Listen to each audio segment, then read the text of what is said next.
Certains adieux arrivent trop tard, et certains secrets refusent de mourir avec ceux que nous avons perdus. Pendant 30 ans, Sandrine Leroy a vécu seule dans les Cévennes, fuyant un passé qu'elle ne pouvait supporter d'affronter. Aujourd'hui, elle est revenue pour enterrer sa mère dans un cimetière isolé au cœur de la forêt. Mais au bord de la tombe, deux jumelles sans abri surgissent de nulle part, déguenillées et silencieuses. Elles disent qu'on leur a dit d'attendre la femme de la montagne. Puis l'une d'elles murmure quelque chose qui fait s'effondrer Sandrine. Des mots que seule sa mère décédée connaissait. Qui sont ses enfants? Qu'est-ce que sa mère a caché pendant toutes ces années? Et pourquoi ont-elles été envoyées pour la trouver? Le matin où Sandrine Leroy reçut la nouvelle de la mort de sa mère, elle fendait du bois de chauffage derrière son chalet isolé, à 15 km de la route la plus proche et à 30 ans de la vie qu'elle avait laissée derrière elle. La lettre était arrivée par l'intermédiaire du vieux Jean Dubois, l'une des rares personnes à savoir où la trouver. Il faisait la montée 2 fois par an, apportant le courrier qui s'était accumulé au bureau de poste de Beauregard, le village qu'elle avait abandonné en 1995. La plupart du temps, les enveloppes ne contenaient que des prospectus sans intérêt, des publicités pour des cartes de crédit, des appels de charité, le flot incessant d'un monde qui n'avait pas remarqué son absence. Cette fois, l'enveloppe portait l'entête de l'hôpital départemental de Beauregard. Sandrine essuya la sueur de son front et prit la lettre avec des mains devenues calleuses et fortes après 3 décennies de vie en montagne. Jean attendait à une distance respectueuse, comprenant que les nouvelles qui parvenaient jusqu'à cette montagne étaient rarement les bienvenues. « Votre mère est décédée il y a 4 jours », indiquait la lettre dans le langage clinique des administrateurs. Service en attente de notification à la famille. Veuillez contacter le directeur des pompes funèbres dès que possible.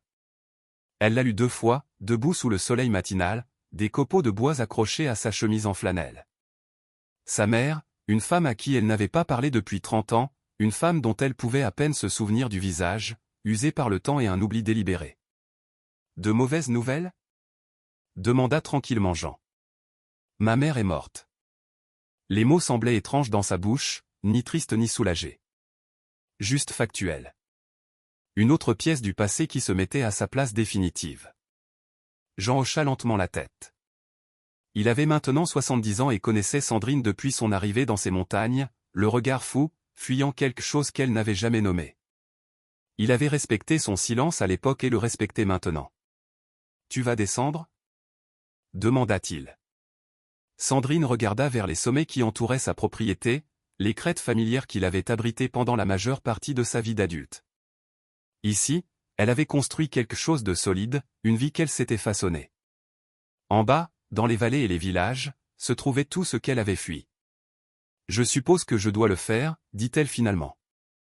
Jean la laissa avec la lettre, et Sandrine passa le reste de la journée à terminer ses corvées avec une précision mécanique. Les poules avaient besoin d'être nourries, le jardin désherbé, les barils de pluie vérifiés. La vie sur la montagne exigeait une attention constante, et elle avait appris il y a longtemps que la routine tenait l'obscurité à distance. Mais cette nuit-là, assise près du feu avec son journal relié en cuir ouvert sur ses genoux, elle ne put écrire. Le journal avait été son compagnon pendant 30 ans, rempli d'observations sur les schémas météorologiques, le comportement des animaux, le changement des saisons. Des choses pratiques, des choses sûres. Ce soir, la page blanche la dévisageait comme une accusation. Sa mère, Monique Durand, qui aurait 79 ans maintenant si le calcul était bon. Sandrine essaya d'invoquer un souvenir clair et ne trouva que des fragments, les mains de sa mère pétrissant la pâte à pain, l'odeur des sachets de lavande dans les tiroirs de la commode, une voix chantant des hymnes le dimanche matin. Et puis plus tard, le visage de sa mère crispé par les secrets, des yeux qui ne croisaient pas les siens, des conversations qui mouraient dans des silences inconfortables. La raison pour laquelle Sandrine était partie. Elle ferma le journal et fixa le feu. Demain, elle commencerait le voyage pour descendre de la montagne. Non pas parce qu'elle le voulait, mais parce que certaines dettes vous suivent, peu importe la distance parcourue. Même 30 ans et 15 km de nature sauvage ne pouvaient effacer la vérité fondamentale, Monique Durand avait été sa mère, et maintenant elle était morte, et quelqu'un devait l'enterrer. Le lendemain matin se leva, froid et clair. Sandrine prépara un petit sac, des vêtements propres, ses papiers d'identité conservés dans une pochette étanche, la lettre de l'hôpital. Elle ferma à clé le chalet, une précaution inutile si loin de la civilisation, mais les vieilles habitudes ont la vie dure, et commença la descente. Le sentier était par endroits dangereux, érodée par 3 décennies de ruissellement printanier et de gel hivernal. Sandrine s'y déplaçait avec l'assurance de quelqu'un qui avait parcouru ces chemins en toute saison, par tous les temps. Elle savait où les rochers se dérobaient sous le poids, où les racines se cachaient sous les feuilles, où la montagne vous retiendrait et où elle vous laisserait tomber. À midi, elle atteignit le chemin de terre où elle gardait sa vieille Renault 4 de 1987, que Jean Dubois maintenait en état de marche avec des pièces de rechange et une détermination obstinée. La batterie était à plat, comme toujours après des mois d'inactivité, mais elle avait apporté des câbles et un chargeur portable. 30 minutes plus tard, le moteur toussa et prit vie. Le trajet jusqu'à Beauregard prit 2 heures sur des routes caouteuses qui serpentaient à travers les terres de la forêt domaniale. Sandrine regardait le paysage changer à mesure qu'elle descendait. Les hauts sommets cédaient la place à des collines ondulantes, les denses forêts de pins s'ouvraient sur des feuillus, l'air devenant plus épais et plus chaud à chaque kilomètre. Elle n'était pas retournée à Beauregard depuis 30 ans, mais elle se souvenait du chemin. Certains chemins restent gravés dans votre esprit, peu importe les efforts que vous faites pour les oublier. Le village apparut au détour d'une route, comme sorti d'une photographie délavée. Il n'avait pas grandi. Au contraire, il semblait avoir rétréci. Les bâtiments plus usés, la peinture plus écaillée, moins de voitures dans la rue principale. Les mines de charbon avaient fermé dans les années 80, et rien n'était venu les remplacer. Les jeunes étaient partis pour les villes, en quête d'emploi et d'avenir. Ceux qui restaient vieillissaient, attendant une prospérité qui n'arrivait jamais. Sandrine traversa lentement le centre-ville, passant devant le palais de justice avec ses colonnes affaissées, l'épicerie du village avec son enseigne Coca-Cola rouillée, le bistrot où elle avait travaillé les étés pendant ses années de lycée. Quelques personnes se tenaient au coin des rues ou assises sur des bancs. Elle garda les yeux fixés devant elle, ne voulant pas être reconnue. Pas encore. La maison funéraire se trouvait au bout de la rue des Érables, une maison de style victorien convertie à sa sombre fonction. Sandrine se gara et resta assise un moment, se ressaisissant. À travers le pare-brise, elle pouvait voir un homme en costume sombre s'occupant des fleurs près de l'entrée. Derrière lui, le bâtiment attendait avec l'immobilité patiente d'un lieu habitué au chagrin. Elle sortit et se dirigea vers la porte. Le directeur des pompes funèbres, un homme à la voix douce nommé Stéphane Martin, l'accueillit avec une sympathie professionnelle. Oui, il l'attendait.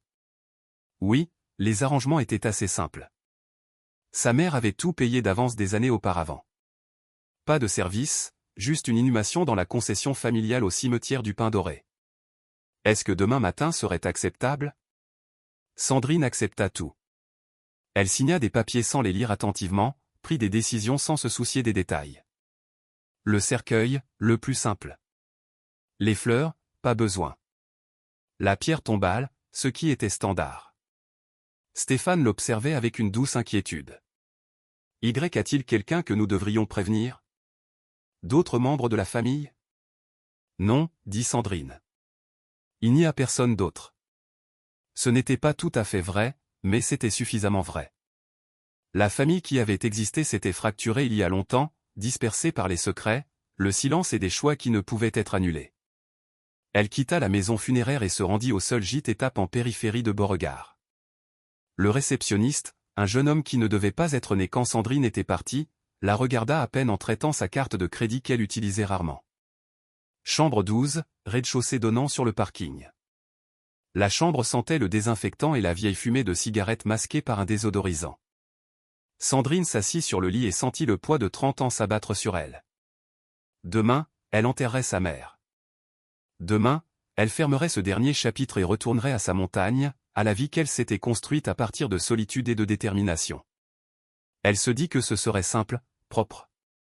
Un voyage rapide en bas, une cérémonie rapide, puis retour à la sécurité de l'altitude et de l'isolement. Elle ne pouvait pas savoir que demain, au bord de la tombe de sa mère, tout ce qu'elle pensait avoir laissé derrière elle reviendrait en force. Que 2 filles silencieuses aux yeux caves apparaîtraient comme des fantômes d'un passé qu'elle n'avait jamais vraiment compris. Que les mots prononcés par un enfant briseraient 30 ans de distance soigneusement entretenus. Cette nuit-là, Sandrine rêva de sa mère pour la première fois depuis des décennies. Dans le rêve, Monique se tenait à l'orée d'une forêt, l'appelant par son nom. Mais quand Sandrine tenta de s'approcher, sa mère se retourna et s'enfonça dans les arbres, disparaissant dans des ombres qui semblaient avaler toute lumière. Sandrine l'appela, mais sa voix ne produisit aucun son. Elle essaya de la suivre, mais la forêt devenait plus dense à chaque pas, les branches s'accrochant à ses vêtements, les racines saisissant ses pieds jusqu'à ce qu'elle ne puisse plus bouger. Elle se réveilla avant l'aube, le cœur battant, le rêve s'accrochant à elle comme des toiles d'araignée. Dehors, par la fenêtre du gîte, Beauregard dormait sous des lampadaires qui bourdonnaient et vacillaient. Quelque part dans ce village, sa mère reposait dans un cercueil, attendant d'être rendue à la terre. Quelque part dans ces collines, des secrets s'agitaient comme des esprits sans repos. Sandrine se leva et s'habilla dans la pénombre, enfilant les vêtements propres qu'elle avait apportés, un pantalon sombre, un chemisier simple, une veste contre le froid matinal. Elle se regarda dans le miroir et vit une étrangère, une femme de 58 ans avec des fils gris dans ses cheveux bruns, des rides profondément creusées autour des yeux qui avaient passé 30 ans à scruter les horizons à la recherche de menaces qui ne venaient jamais.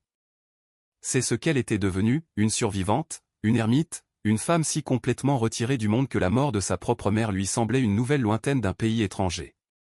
Elle se rendit au cimetière du Pin Doré alors que le soleil se levait, peignant les montagnes de teintes ambrées et dorées. Le cimetière était situé sur une colline à l'extérieur du village, assez vieux pour que beaucoup de pierres aient été polies par un siècle d'intempéries. Stéphane Martin était déjà là avec son assistant et le simple cercueil en pin. Personne d'autre n'était venu.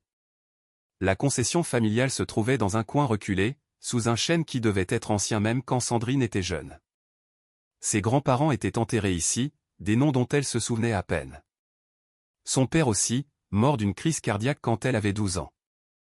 Et maintenant, sa mère les rejoindrait, complétant la génération. Stéphane dirigea une brève cérémonie, lisant dans un petit livre des phrases standards sur le repos, la paix et le réconfort éternel. Sandrine se tenait les mains jointes devant elle, ne priant ni ne pleurant, attendant juste que ce soit fini. Le cercueil fut descendu. La première pelletée de terre frappa le bois avec un son creux qui résonna à travers la colline. C'est alors que Sandrine les vit. Deux filles debout à la lisière du cimetière, là où l'herbe tondue rencontrait la forêt sauvage. Des jumelles identiques, réalisa-t-elle immédiatement, pas plus de 13 ans, toutes deux portant des vêtements trop grands et trop sales, les cheveux emmêlés et négligés. Elles se tenaient parfaitement immobiles, observant l'enterrement avec une intensité qui fit frissonner la peau de Sandrine d'une alarme instinctive. Stéphane disait quelque chose à propos de documents à signer à la maison funéraire. Sandrine hocha la tête sans écouter, son attention fixée sur les filles. Elle n'avait pas bougé. Elle restait là, silencieuse et étrange, comme quelque chose qui aurait émergé de la forêt elle-même. La cérémonie se termina. Stéphane et son assistant rassemblèrent leur équipement et se dirigèrent vers leur véhicule. Sandrine resta près de la tombe, regardant les filles la regarder. Puis, lentement, elles commencèrent à marcher vers elle. Chaque instinct aiguisé par 30 ans de survie solitaire disait à Sandrine de se méfier. Ces enfants avaient quelque chose qui n'allait pas, trop immobiles, trop concentrés, apparaissant dans ce cimetière oublié comme si elles avaient attendu spécifiquement ce moment. À mesure qu'elles approchaient, des détails apparurent, les traînées de boue sur leurs vêtements et leur peau, le creux de leurs joues, la façon dont elles se déplaçaient en parfaite synchronisation, comme si elles étaient deux parties d'un seul être. Mais le plus frappant étaient leurs yeux, sombres et savants, contenant quelque chose d'ancien et de triste qu'aucun enfant ne devrait porter. Elles s'arrêtèrent à 3 mètres de Sandrine, près du monticule de terre fraîche qui recouvrait le cercueil de sa mère.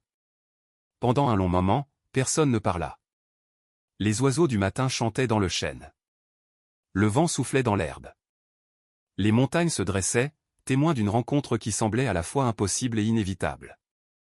Finalement, l'une des filles, la légèrement plus grande, bien qu'elles fussent presque identiques, parla d'une voix à peine plus forte qu'un murmure. « On nous a dit d'attendre ici la femme de la montagne, dit-elle. On nous a dit qu'elle viendrait. » Sandrine fixa les deux filles, son esprit analysant les possibilités avec la prudence méthodique qu'elle avait développée dans la nature. Des randonneuses perdues? Bien que ces bois n'étaient pas le genre d'endroit où les gens randonnaient pour le plaisir. Des fugueuses venues d'un endroit proche? Ou quelque chose de pire, des victimes de négligence ou de maltraitance, à en juger par leur état. Qui vous a dit ça? Demanda Sandrine, gardant sa voix égale et calme. Les filles échangèrent un regard, une communication silencieuse passant entre elles. La plus petite, bien que plus petite d'accent grave peine 1 centimètre, restait silencieuse, ses yeux fixés sur Sandrine avec une constance troublante. La plus grande parla de nouveau. Une femme, dit-elle. De venir à ce cimetière et d'attendre près de la pierre avec le nom Monique Durand. Elle a dit que la femme de la montagne viendrait enterrer sa mère et que nous devions la trouver. Un frisson parcourut l'échine de Sandrine malgré l'air matinal qui se réchauffait. Quelle femme? Quand vous a-t-elle dit ça? Avant, la réponse de la fille était d'une vague frustrante. Avant qu'elle ne puisse plus rien nous dire. Sandrine fit un pas prudent, les étudiant plus attentivement maintenant. Des visages identiques, tous deux ovales avec des pommettes hautes. Des cheveux sombres qui pourraient être bruns ou noirs sous la saleté et les nœuds. Des vêtements qui avaient autrefois été décents. Quelqu'un les avait bien habillés avant que ce qui les avait amenés à cet état ne se produise. « Comment vous appelez-vous » demanda Sandrine. Les filles se regardèrent à nouveau. Après un moment, la plus grande dit « Nous sommes les jumelles. » C'est comme ça que tout le monde nous appelle. Tout le monde qui? Pas de réponse. La silencieuse continuait de fixer Sandrine avec ses yeux trop savants. Sandrine changea de tactique. Depuis combien de temps êtes-vous ici? Où sont vos parents? Nous n'avons plus de parents, dit la jumelle qui parlait. Cette fois, sa voix portait la certitude plate d'un fait accepté. Notre mère est morte. La femme qui nous a parlé de vous, c'était notre mère. Les pièces commencèrent à s'assembler pour former une image que Sandrine ne comprenait pas. Deux filles orphelines envoyées par leur mère mourante pour attendre dans un cimetière une étrangère. Cela n'avait aucun sens, à moins que... Qu'est-ce que cette femme, votre mère, vous a dit sur moi? Pourquoi vous a-t-elle envoyé ici? Les filles restaient maintenant silencieuses, toutes deux observant Sandrine avec cette même concentration intense. Elle se sentit évaluée, mesurée à l'aune d'un standard qu'elle portait en elle. La patience de Sandrine, jamais abondante, commença à s'effriter. Écoutez, je ne sais pas à quel jeu vous jouez, mais je dois retourner à... Elle a dit de vous dire que Les Tourneaux n'a jamais oublié sa chanson. Les mots vinrent de la jumelle silencieuse. Ces premiers sont prononcés, livrés d'une voix si douce que Sandrine faillit les manquer. Mais elle ne les manqua pas. Ne pouvait pas les manquer. Parce que ces mots la frappèrent comme un coup physique, lui coupant le souffle et lui ôtant la force de ses jambes. Elle chancela, se rattrapant à la pierre tombale de sa mère, le granit rugueux sous sa paume. Le monde bascula et devint flou. Les Tourneaux n'a jamais oublié sa chanson. Une phrase d'il y a 40 ans. Une chose privée entre elle et sa mère, des années avant que tout ne tourne mal. Sandrine avait 7 ou 8 ans, contrariée par quelque chose dont elle ne se souvenait même plus. Sa mère l'avait tenue sur la balançoire du porche et lui avait raconté l'histoire d'un étourneau qu'elles avaient élevé un été après qu'il soit tombé de son nid. L'oiseau avait appris à imiter les chants d'autres oiseaux, confus sur sa propre identité. Mais quand elle l'avait relâché, il avait trouvé d'autres étourneaux et s'était souvenu de ce qu'il était vraiment.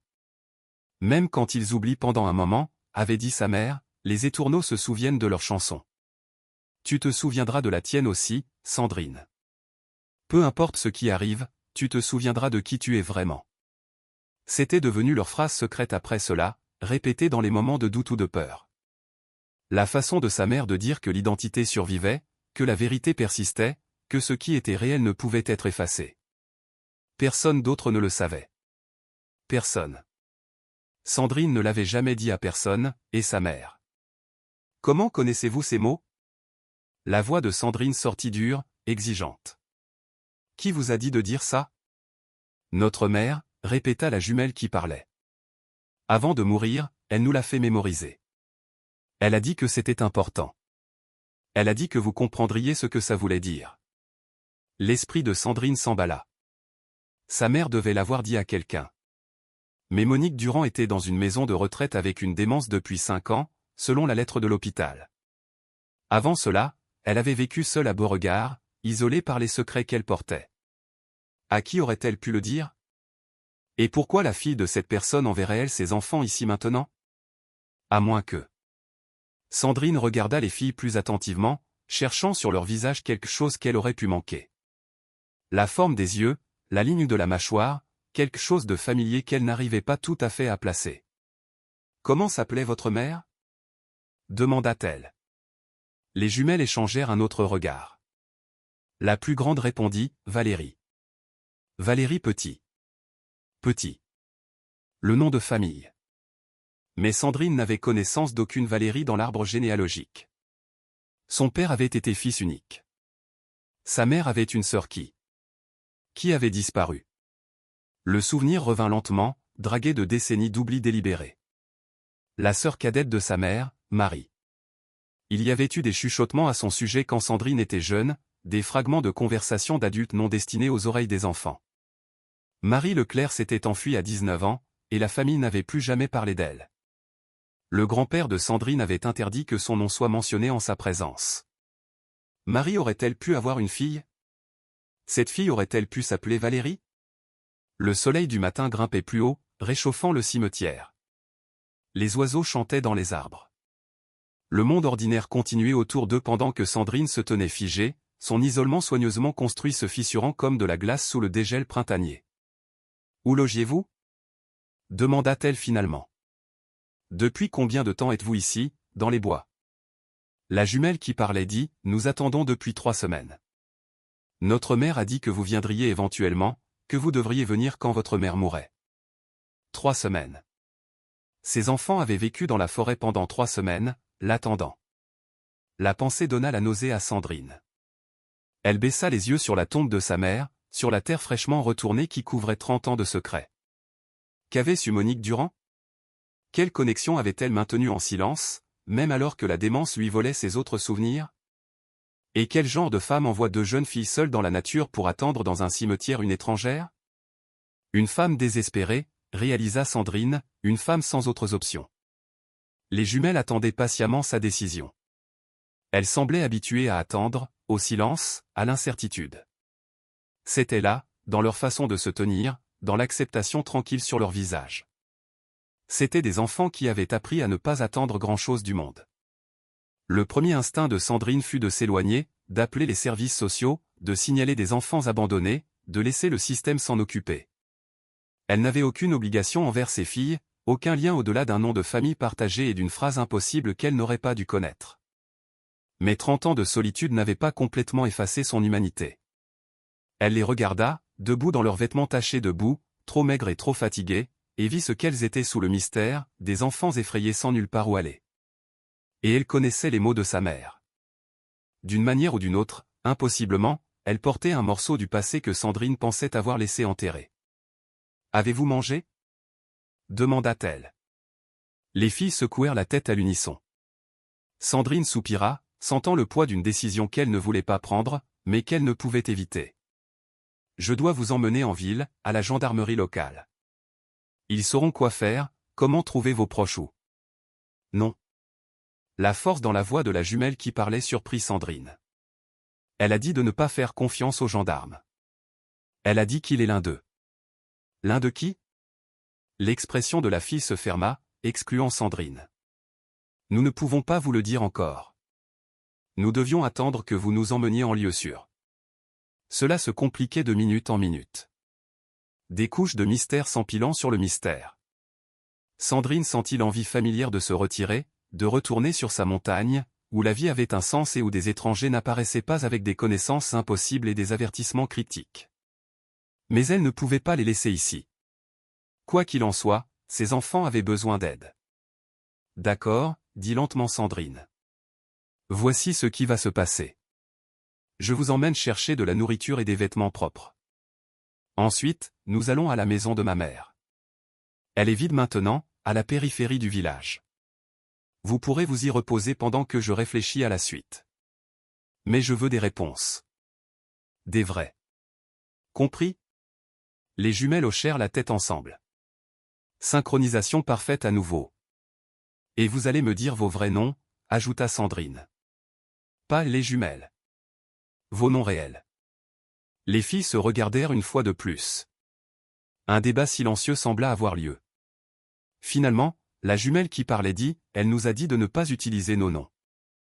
Elle a dit que ce n'était pas sûr. Eh bien, je ne vais pas vous appeler les jumelles, dit fermement Sandrine. Donc, vous devrez me faire confiance avec eux éventuellement. La silencieuse parla pour la 2e fois, sa voix toujours à peine audible. La confiance doit se mériter. C'était un sentiment si adulte, livré d'une voix si jeune, que Sandrine sentit un autre frisson la parcourir. Que avaient traversé ses enfants? À quoi leur mère, cette mystérieuse Valérie Petit, les avait-elle préparés? Elle rassembla ces quelques affaires là où elle les avait posées près de la tombe. Les jumelles prirent un petit paquet à l'orée des bois. Tout ce qu'elles possédaient, apparemment, enveloppé dans une couverture déchirée. Alors qu'elle marchait vers la Renault 4 de Sandrine, elle jeta un dernier regard à la tombe de sa mère. La terre était encore brute et exposée, attendant que l'herbe pousse et que le temps la lisse, attendant de devenir juste une autre pierre oubliée dans un cimetière oublié. Mais quels que soient les secrets que Monique Durand avait emportés dans cette tombe, elle avait laissé suffisamment de miettes de pain derrière elle pour mettre sa fille face à un passé qu'elle n'avait jamais vraiment compris. Les jumelles grimpèrent dans la voiture sans hésitation, s'installant sur la banquette comme si ce n'était qu'une autre étape d'un voyage qu'elles avaient déjà planifié. Sandrine démarra le moteur et s'éloigna du cimetière, observant les filles du coin de l'œil. Elles étaient assises près l'une de l'autre, les épaules se touchant, regardant par le pare-brise avec des expressions identiques d'espoir lasse. Et Sandrine réalisa, avec la certitude écrasante de quelqu'un qui vient de faire un choix qu'elle ne peut annuler, que son simple voyage en bas de la montagne venait de devenir quelque chose de bien plus compliqué. Le passé, semblait-il, ne se contentait pas de rester enterré après tout. Le matin arriva avec une douceur inattendue. Sandrine se réveilla sur le canapé, où elle avait somnolé par intermittence, son corps protestant contre les angles inhabituels. À l'étage, elle pouvait entendre de légers mouvements. Les jumelles étaient déjà réveillées. Elle avait réussi à obtenir des provisions la veille au soir. Du pain, du fromage, des conserves, de l'eau. Sa Renault 4 était toujours en panne sur la départementale 43, mais elle avait appelé Jean Dubois d'une cabine téléphonique et lui avait demandé d'organiser un remorquage. Le mécanicien avait dit 2 jours minimum pour les pièces. 2 jours piégés à Beauregard. 2 jours dans cette maison pleine de souvenirs qu'elle s'efforçait d'oublier. Elle trouva les jumelles assises ensemble sur le lit de la chambre d'amis, parlant à voix basse, s'arrêtant dès qu'elle apparut dans l'embrasure de la porte. « Il y a de la nourriture en bas, » dit Sandrine. De la vraie nourriture cette fois. Elles la suivirent en bas et mangèrent avec la même lenteur prudente qu'elles avaient montrée avec la pomme, faisant compter chaque bouchée, ne gaspillant rien. En les regardant, Sandrine réalisa qu'elles avaient de meilleures manières à table que la plupart des enfants. Quelqu'un leur avait bien enseigné, s'était soucié de leur comportement et de leur éducation. Pourtant, elles étaient là, salées à moitié affamées. « Je dois vous emmener voir le gendarme Fournier, » dit Sandrine alors qu'elle finissait de manger.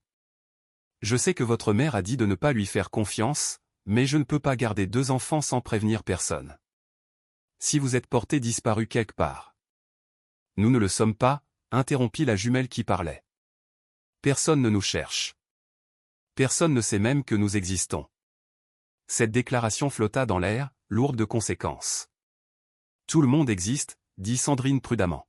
« Vous avez des actes de naissance, des dossiers médicaux. Nous n'en avons pas, » parla la jumelle silencieuse, sa voix gagnant en force. « Notre mère nous a gardés cachés. Elle a dit que c'était plus sûr comme ça. » Sandrine sentit un frisson malgré la chaleur du matin. Des enfants cachés des registres officiels. Une mère assez désespérée pour les envoyer seuls dans la nature. Et encore cette phrase, plus sûre. Cachés de qui ? Demanda-t-elle. Les jumelles échangèrent leurs regards désormais familiers. Après un long moment, la jumelle qui parlait dit « de la famille ». Quelle famille ? Notre famille. Le conseil de famille. C'est comme ça que notre mère les appelait. Elle disait qu'ils prenaient des enfants. Elle disait qu'ils l'avaient prise quand elle était petite, et qu'ils nous prendraient aussi s'ils nous trouvaient. Sandrine s'assit lourdement à la table de la cuisine. Le conseil de famille. Les mots remuèrent quelque chose dans sa mémoire. Des fragments de conversation surprises dans son enfance. Son grand-père président des réunions au sous-sol, l'expression craintive de sa mère quand il l'appelait pour discuter des affaires de famille. On avait interdit à Sandrine d'assister à ces réunions, mais elle avait parfois écouté en haut des escaliers, attrapant des mots qui n'avaient pas tout à fait de sens, placement, sélection, contribution. Elle avait pensé que c'était une sorte de gouvernance familiale privée, un patriarcat démodé qui était mort avec son grand-père. Mais si c'était quelque chose de plus sombre ? Je dois vous montrer quelque chose, dit Sandrine. Elle les conduisit au bureau de sa mère et au dossier de coupure de presse. Mais en ouvrant les tiroirs, cherchant autre chose d'utile, sa main toucha quelque chose tout au fond, une enveloppe non cachetée avec une écriture à l'extérieur qui la fit se figer. Pour M. Disait-elle, de l'écriture de sa mère. Marie. Les doigts tremblants, Sandrine sortit la lettre à l'intérieur. Le papier était jauni, l'encre passée, mais lisible. Elle s'assit et commença à lire à haute voix. « Cher M, je ne sais pas si cette lettre te parviendra un jour, ni si tu me pardonneras ce que j'ai fait. J'ai fait un choix pour protéger les filles, et je prie pour que ce soit le bon. Le conseil ne sait pas encore pour elle. Il pense que Valérie a complètement disparu quand elle s'est enfuie. Je les ai repoussés, leur disant que je n'ai aucune information, mais Julien pose des questions. Il est méfiant. J'envoie ceci par les anciens canaux, en espérant que ça t'atteigne où que tu sois maintenant. Garde-les cachés. Garde-les en sécurité. Ne les laisse pas prendre les filles comme ils en ont pris tant d'autres. Le fardeau familial est le mien, mais je ne le laisserai pas tomber sur une autre génération. Je suis désolé de t'avoir trahi il y a toutes ces années. J'étais jeune et effrayé, et j'ai cru père quand il a dit que c'était pour ton propre bien. Je sais mieux maintenant. Je sais mieux depuis longtemps. Au moment où tu liras ceci, la maladie aura pris la plupart de ma mémoire. J'écris tant que je le peux encore. Dis à Valérie que je suis désolé. Dis aux filles, si elles sont assez grandes pour comprendre, que leur grand-mère Monique les aimait même si elle ne les a jamais rencontrées. Et dis à Sandrine, si jamais tu la retrouves, que je n'ai jamais cessé de la chercher. Que j'ai compris pourquoi elle s'est enfuie. Que j'aurais dû fuir aussi il y a toutes ces années. Les Tourneaux n'a jamais oublié sa chanson, M. Moi non plus. J'ai juste oublié comment la chanter. La lettre se terminait là, datée de 5 ans plus tôt. Sandrine l'a lue 2 fois, son cœur battant à chaque révélation. Sa mère connaissait l'existence des jumelles, les protégeait de quelque chose appelé le conseil de famille, regrettait d'avoir trahi Marie, et elle avait cherché Sandrine tout ce temps, même alors que la démence lui volait la capacité d'agir sur cette recherche. Votre grand-mère a écrit ça, dit Sandrine aux jumelles. Ma mère a écrit à votre grand-mère, Marie. Nous savons, dit la jumelle qui parlait. Notre mère en avait une aussi. Elle nous l'a lue avant de mourir. Que disait-elle?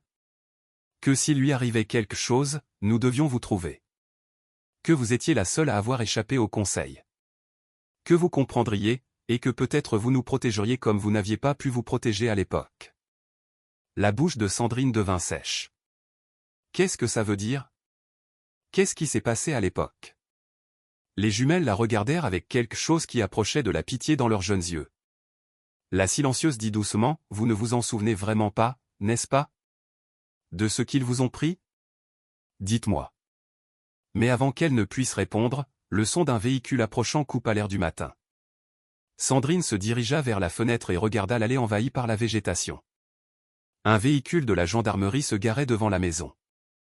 Nicolas Fournier en sortit, portant toujours l'uniforme qui était devenu plus serré autour de sa taille au fil des ans. Il était adjoint quand Sandrine avait quitté le village. Maintenant, il était le gendarme principal, selon l'insigne sur sa manche. « Restez ici, dit Sandrine aux jumelles. Ne descendez que si je vous appelle. » Elle rejoignit Nicolas sur le porche, l'interceptant avant qu'il ne puisse frapper. Il parut surpris de la voir. Puis autre chose traversa son visage, la reconnaissance, suivie de ce qui aurait pu être de l'inquiétude. « Sandrine Leroy, dit-il. J'ai entendu dire que vous étiez de retour. Je suis désolé pour votre mère. Merci. » Elle garda sa voix neutre, sur la défensive. J'ai aussi entendu dire que vous posiez des questions en ville. Et quelqu'un a signalé vous avoir vu avec 2 jeunes filles hier.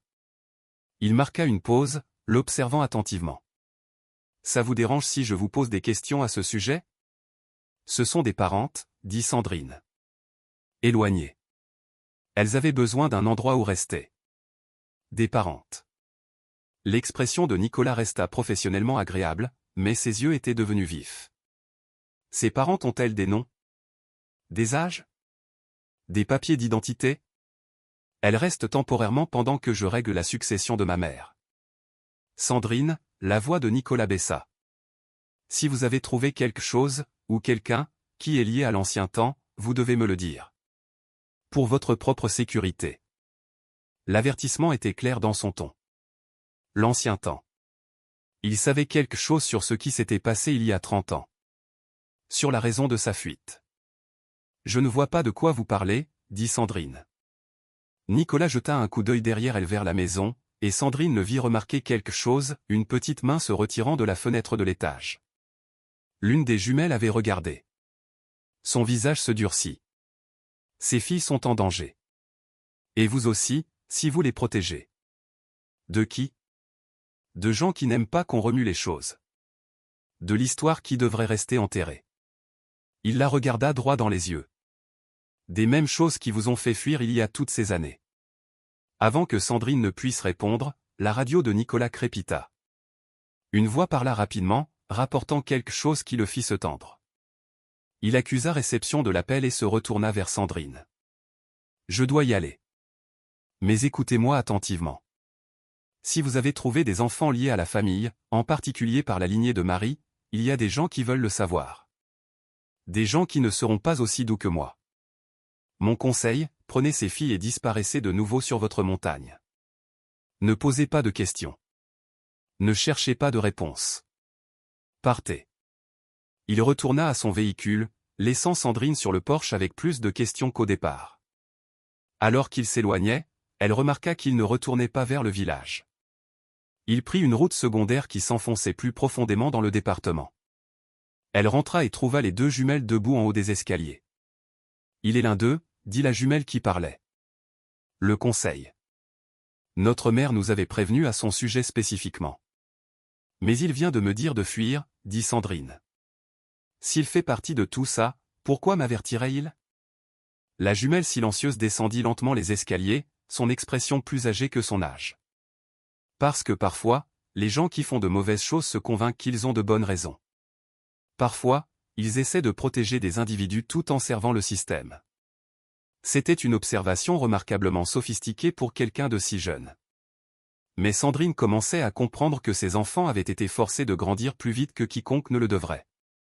Elle regarda la lettre dans sa main, les jumelles qui l'observaient avec un espoir las, et sentit le poids d'une décision s'installer sur ses épaules.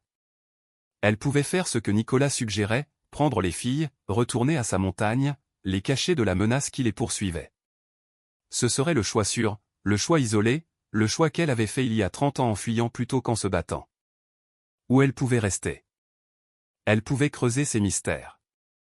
Elle pouvait découvrir ce qu'était vraiment le conseil de famille, ce qu'ils avaient fait, et ce qu'ils lui avaient pris dont elle ne se souvenait même pas. Les Tourneaux n'a jamais oublié sa chanson.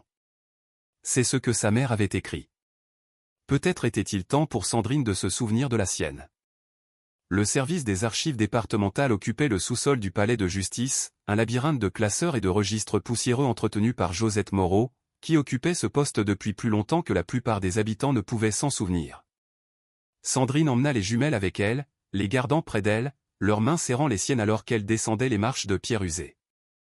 Josette leva les yeux de son bureau, son visage se plissant de reconnaissance sous ses cheveux blancs. Sandrine Leroy. Bonté divine. Je n'aurais jamais pensé vous revoir franchir cette porte. Bonjour, Josette. Sandrine s'approcha du bureau tandis que les jumelles restaient en retrait, observatrices et silencieuses. J'ai besoin de consulter des registres de propriété. Des propriétés familiales, spécifiquement. Les yeux de Josette se tournèrent vers les jumelles, s'y attardant avec une expression que Sandrine ne put déchiffrer. Des affaires de famille, hein? Quel genre de propriété? Tout ce qui est au nom de ma mère, Monique Durand. Et, Sandrine hésita. Tout ce qui est lié à Marie Leclerc. La température dans la pièce sembla chuter. La main de Josette, qui s'apprêtait à ouvrir un tiroir, se figea en l'air. Marie? Voilà un nom que je n'ai pas entendu prononcer à voix haute dans ce bureau depuis 35 ans. Vous la connaissiez? Je la connaissais de nom. Votre grand-mère et moi étions amis, autrefois. Avant que, Josette s'interrompit, jetant un autre coup d'œil aux jumelles. Avant que les choses ne se compliquent. Que cherchez-vous exactement, mon enfant? Je ne sais pas encore, admit Sandrine. Mais ma mère gardait des secrets. J'essaie de comprendre ce qu'ils étaient. Josette l'étudia un long moment, puis sembla prendre une décision intérieure. Elle se leva de son bureau avec les mouvements prudents de quelqu'un dont les articulations avaient vu trop divers. Les registres de propriété sont publics, dit-elle. Bien que certaines personnes préfèrent que certains dossiers restent oubliés. Elle les conduisit à une section de classeurs étiquetés avec des dates des années 1980. Les biens de votre mère devraient être ici. Laissez-moi voir. Ses doigts noueux parcoururent les dossiers avec une vitesse surprenante, sortant des chemises et les posant sur une table voisine. Sandrine se pencha dessus, parcourant les actes de propriété et les registres fiscaux. La plupart étaient familiers, la maison où elle séjournait, une concession au cimetière, quelques hectares de bois. Puis Josette sortit un autre dossier d'un classeur différent. Maintenant, celui-ci est intéressant. Acheté il y a 35 ans, les taxes payées jusqu'à l'année dernière. Sandrine ouvrit le dossier et sentit son souffle se couper.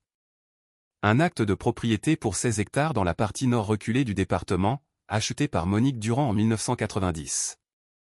L'emplacement était marqué sur un plan d'arpentage joint, au cœur des montagnes, accessible uniquement par des chemins forestiers, loin de tout village ou hameau. Je n'ai jamais su qu'elle possédait ça, dit Sandrine. La plupart des gens ne le savaient pas. Votre mère était prudente pour garder ça secret. Josette baissa la voix. Certaines familles ont deux histoires, Sandrine. Celle qu'elle raconte et celle qu'elle cache. Votre famille a toujours été du genre à cacher. Qu'est-ce que ça veut dire? Mais Josette s'était déjà détournée, retournant à son bureau. Je dis juste que certaines pierres feraient mieux de ne pas être retournées. Votre mère avait ses raisons pour le secret. Sandrine sentit la frustration monter. Tout le monde n'arrête pas de me dire de laisser les choses tranquilles. Nicolas a dit la même chose. Mais personne ne veut me dire ce que je suis censé éviter. L'expression de Josette s'adoucit légèrement. Votre grand-père, Pierre Lefebvre, il était impliqué dans des choses. Pas illégales, exactement, mais pas correctes non plus. Dans les années 60 et 70, il y avait un groupe. Ils appelaient ça le conseil de famille. Des familles riches du département qui prétendaient aider les familles pauvres. Elle s'arrêta, secouant la tête. J'en ai déjà trop dit. En quoi? Insista Sandrine. En plaçant des enfants dans de meilleures familles.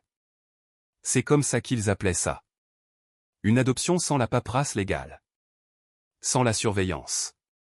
Le visage de Josette était devenu pâle. Mon propre petit-fils il y a 20 ans, sa mère, ma fille, était en difficulté, vivant dans un hameau sans eau courante. Le conseil est venu et a dit qu'il pourrait lui donner des opportunités, une vie meilleure. Ils ont dit que c'était temporaire, juste le temps qu'elle se remette sur pied. Qu'est-il arrivé? Elle ne l'a jamais récupéré. Ils ont dit qu'elle avait signé des papiers, mais elle jure qu'elle ne l'a pas fait. Qu'elle n'a pas compris ce qu'elle signait. Ils l'ont donné à une famille à Bordeaux, et le temps qu'on essaie de se battre, la loi était de leur côté. D'une manière ou d'une autre les juges, les avocats, ils avaient tous des liens avec les familles du conseil. Les jumelles s'étaient rapprochées pendant cette conversation, écoutant attentivement. La jumelle qui parlait dit doucement, ils ont pris notre mère comme ça aussi. L'ont prise à Marie quand elle était bébé. La tête de Josette se releva brusquement, fixant les filles avec une intensité soudaine. Les petites filles de Marie? Bonté divine. Vous êtes les filles de Valérie? Vous connaissiez notre mère? Demanda la jumelle silencieuse. Je la connaissais de nom. Marie m'a contacté une fois, il y a des années, demandant de l'aide pour retrouver sa fille. À ce moment-là, la piste était froide. Les yeux de Josette brillèrent de larmes non versées. Alors elle a fini par trouver Valérie. Oui, dit la jumelle qui parlait. Elles ont eu 10 ans ensemble avant que Marie ne meure. Puis notre mère s'est occupée de nous jusqu'à ce qu'elle ne puisse plus. Le conseil est-il toujours actif? Demanda Sandrine à Josette. Je ne sais pas. J'espère que non. Mais les familles puissantes n'abandonnent pas facilement le pouvoir. Et les gens qui ont bénéficié de ces placements, ils auraient des raisons de garder le silence. Josette sortit un autre document du tiroir de son bureau. Ceci est passé sur mon bureau il y a 5 ans. Une plainte déposée par Marie Leclerc contre Pierre Lefebvre, votre grand-père, en 1989, juste avant sa disparition. Sandrine prit le document avec des mains tremblantes. La plainte alléguait des abus, de la coercition et une implication dans des pratiques d'adoption illégales. Elle nommait des membres spécifiques du conseil, y compris son grand-père. Mais la page suivante montrait la plainte retirée 24 heures plus tard, avec la signature de Marie, probablement falsifiée, et une note, affaire résolue en privé. Elle s'est enfuie le lendemain du retrait de cette plainte, dit Josette. Votre grand-père a dit à tout le monde qu'elle était instable, qu'elle avait fait de fausses accusations. La plupart des gens l'ont cru. C'était un homme respecté dans cette communauté. Sandrine se sentit mal. Son grand-père, l'homme que sa mère avait insisté pour qu'elle respecte et obéisse, avait dirigé un réseau de trafic d'enfants déguisés en adoption privée. Et sa mère avait su, avait peut-être même aidé à le couvrir. Où se trouve cette propriété? Demanda Sandrine en tapotant l'acte des 16 hectares. Celle que ma mère a achetée? Josette lui donna les coordonnées. C'est isolé. Pas de lignes électriques, pas de service d'eau. Juste la forêt et la montagne. Pourquoi aurait-elle acheté un terrain là-bas? Mais Sandrine commençait à comprendre. Un refuge, une planque. Un endroit où Marie pourrait se cacher après s'être échappée.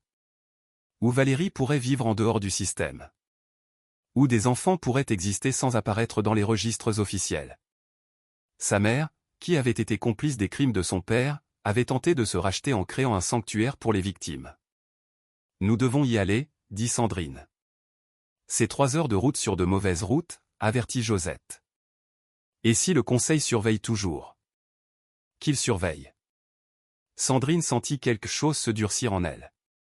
La même détermination obstinée qui l'avait maintenue en vie pendant 30 hivers en montagne. Je dois voir ce que ma mère protégeait. Ils quittèrent le service des archives avec des copies de l'acte et du plan d'arpentage. En remontant les escaliers vers le niveau de la rue, Sandrine remarqua un homme debout de l'autre côté de la place, les observant. Il était jeune, peut-être 30 ans, avec l'air bien nourri de quelqu'un qui n'avait jamais connu de véritables difficultés. Quand il vit Sandrine le regarder, il sortit un téléphone portable et passa un appel. « Qui est-ce » demanda-t-elle à Josette, qui les avait suivis. Le visage de Josette se crispa d'inquiétude. Lucas Bernard. Le petit-fils de Bernadette Girard. Sa famille est devenue riche il y a environ 20 ans, à peu près au moment où Bernadette a perdu son petit-fils au profit du conseil. Lucas gère l'épicerie du village maintenant. Il nous surveille. Oui, c'est vrai. Et il fera son rapport acquis de droit. Josette agrippa le bras de Sandrine. Sois prudente, mon enfant. S'ils savent que tu poses des questions, s'ils savent pour ses filles, elle ne termina pas la phrase. Elle n'en avait pas besoin. Sandrine ramena rapidement les jumelles à la maison, sa conscience de la montagne captant des détails, des voitures qui semblaient ralentir en passant, des visages se tournant pour regarder depuis les fenêtres, la sensation de picotement d'être observées. Elles avaient remué quelque chose, secoué un nid de frelons qui était en sommeil depuis des années. À la maison, elle rassembla des provisions, des lampes de poche, de l'eau, de la nourriture, une carte détaillée du département. Les jumelles la regardaient se préparer avec l'acceptation calme d'enfants habitués au départ soudain. « Nous allons à la propriété », leur dit Sandrine. « Nous allons découvrir ce que votre mère voulait que je sache. » La jumelle qui parlait hocha la tête. Elle a dit qu'il y avait des papiers là-bas. Des documents. La preuve de ce que le conseil a fait. Pourquoi n'est-elle pas allée à la gendarmerie avec? Parce que la gendarmerie en faisait partie, dit la jumelle silencieuse. Notre mère a dit que le père du gendarme était un homme de main pour le conseil. C'est pourquoi nous ne pouvons pas faire confiance à Nicolas Fournier. Il protège l'héritage de son père. Tout était lié de manière sordide. Le conseil, la gendarmerie, les juges et les avocats que Josette avait mentionnés. Un réseau de complicité qui avait fonctionné pendant des décennies, volant des enfants et appelant cela de la charité. Et la famille de Sandrine avait été au centre de tout cela. Alors que le soleil commençait sa descente vers les sommets de l'ouest, Sandrine chargea la voiture. Jean Dubois l'avait fait remorquer et réparer plus vite que prévu. Elle aida les jumelles à monter. La propriété était à 3 heures de route, ce qui signifiait qu'elles arriveraient après la tombée de la nuit. Mais Sandrine avait vécu dans l'obscurité pendant 30 ans. Elle n'en avait plus peur. Ce qu'elle craignait, c'était la lumière, la vérité qui éclairerait exactement ce que sa famille avait fait. Et quel rôle elle-même avait joué dans tout cela avant que sa mémoire ne défaille opportunément. Car les jumelles avaient raison sur un point, quelque part dans son passé, quelque chose lui avait été pris. Quelque chose d'assez important pour que son esprit l'ait complètement enfoui. Et elle commençait à soupçonner qu'en trouvant la vérité sur cette propriété isolée, elle découvrirait exactement ce que c'était. Les routes de montagne se déroulaient devant elle, les menant plus profondément dans un territoire que Sandrine n'avait jamais exploré. Les jumelles étaient assises près d'elle, silencieuses et vigilantes comme toujours. Dans le rétroviseur, des phares apparaissaient et disparaissaient. Des véhicules qui pouvaient les suivre ou simplement être des locaux rentrant chez eux. Sandrine ne pouvait plus faire la différence. 30 ans d'isolement l'avaient laissé mal préparée à la paranoïa qui accompagnait le fait d'avoir quelque chose, quelqu'un à protéger. Mais elle apprendrait. Elle s'adapterait. C'est ce qu'elle avait toujours fait. Et si le conseil voulait ses enfants, il devrait d'abord passer par elle. La femme de la montagne était descendue de son sommet, et elle ne partirait pas avant d'avoir compris exactement dans quelle guerre elle venait d'entrer. Le chemin forestier qui menait à la propriété n'avait pas été entretenu depuis des années. La Renault 4 de Sandrine rebondissait sur les ornières et les ravines, les branches raclant les portières alors qu'elle s'enfonçait plus profondément dans la forêt. Les phares creusaient un tunnel étroit dans l'obscurité, révélant des troncs d'arbres tordus et des yeux qui brillaient dans l'ombre au dessert ou des ratons laveurs, observant leur passage. Après 2 heures de route difficile, elles atteignirent une barrière, de simples poteaux en acier avec une chaîne et un cadenas. Sandrine sortit, examinant le cadenas à la lueur de sa lampe de poche. Des éraflures récentes marquaient le métal. Quelqu'un était venu ici, et il n'y a pas si longtemps. Elle retourna à la voiture chercher un coupe-boulon, un outil qu'elle avait apporté par instinct plutôt que par planification, et coupa la chaîne. Les poteaux s'ouvrirent avec un grincement de gonds. Un autre kilomètre de route encore plus accidenté les amena à une clairière. Un chalet se dressait au centre, petit mais solidement construit, avec des panneaux solaires sur le toit et un système de récupération d'eau le long des gouttières. Ce n'était pas une cabane abandonnée. C'était un refuge entretenu, prêt pour des occupants qui pourraient arriver à tout moment. Sandrine se gara et dit aux jumelles d'attendre pendant qu'elle inspectait la structure. Mais alors qu'elle s'approchait de la porte, la jumelle silencieuse appela « 4279 ». Sandrine se retourna. Quoi? La combinaison du cadenas. 4279. Un cadenas à combinaison était accroché à la porte du chalet. Sandrine essaya les chiffres et le cadenas s'ouvrit avec un clic. Comment savais-tu ça? Notre mère nous l'a dit la jumelle qui parlait. Elle a dit que si jamais nous avions besoin de venir ici, c'était le code. À l'intérieur, le chalet était propre et organisé.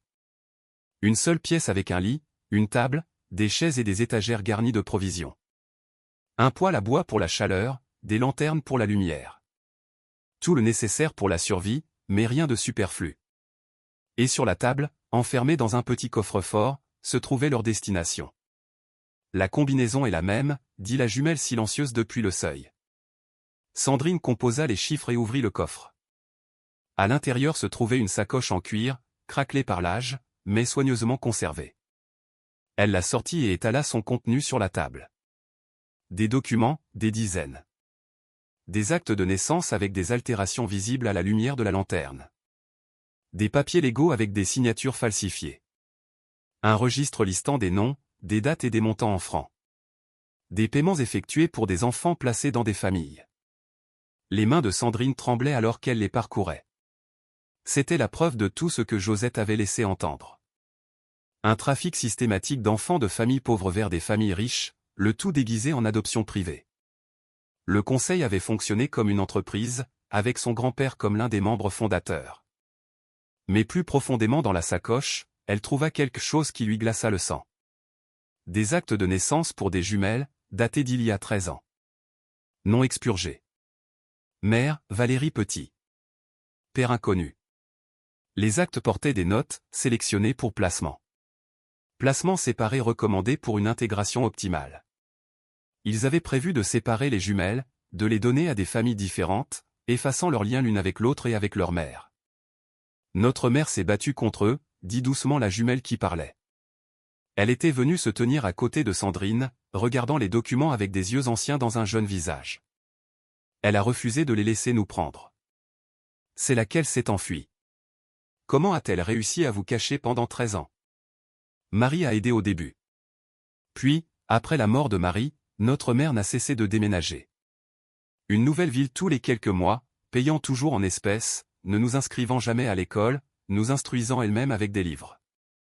La voix de la fille restait stable, récitant des faits sans émotion. Elle est tombée malade l'année dernière, un cancer. Elle n'avait pas d'assurance, ne pouvait pas aller à l'hôpital sans créer de dossier. Alors elle a juste, sa voix faiblie, elle a tenu aussi longtemps qu'elle a pu. Sandrine serra la fille contre elle, puis attrapa sa sœur, les rassemblant toutes les deux. Elles restèrent raides un instant avant de se détendre dans l'étreinte, leur défense soigneusement entretenue se fissurant. « Vous avez été si courageuse, » dit Sandrine. Toutes les deux. Elle retourna au document, se forçant à tout lire. Le registre était accablant, des paiements allant de 30 000 à 300 000 francs, selon l'âge de l'enfant et les facteurs de désirabilité. Les nourrissons en bonne santé atteignaient les prix les plus élevés. Et là, près du bas d'une page datant d'il y a 30 ans, elle trouva une entrée qui arrêta son cœur. Nourrisson de sexe féminin né le 15 mars 1995. Mère, Sandrine Leroy. Placement, Julien et Françoise Roux, Bordeaux. Paiement, 200 000 francs. Les mots n'avaient aucun sens. Ne pouvaient pas avoir de sens. Sandrine n'avait jamais eu d'enfant. Elle n'avait jamais été enceinte. Mars 1995, c'est quand elle s'était enfuie dans les montagnes, fuyant le souvenir la frappa comme un coup. Julien Roussel, son fiancé, l'homme qu'elle prévoyait d'épouser avant de découvrir ce que faisait sa famille, avant d'essayer de les dénoncer et de découvrir que les autorités étaient complices. Avant de fuir dans la nature avec rien d'autre qu'un sac à dos et la peur. Mais c'était en janvier. En mars, elle était installée dans son chalet, seule et en sécurité. Elle n'avait eu aucun contact avec qui que ce soit de Beauregard. Sauf qu'elle avait été malade cet hiver-là, très malade. Fièvre et délire qui avaient duré des semaines. Une sage-femme d'un hameau voisin était venue l'aider, amenée par Jean, qui l'avait trouvée effondrée sur un sentier. Et après cela, il y avait des lacunes dans sa mémoire. Des semaines dont elle ne pouvait pas se souvenir entièrement, couvertes d'un brouillard et de fragments qui ne s'étaient jamais tout à fait assemblés.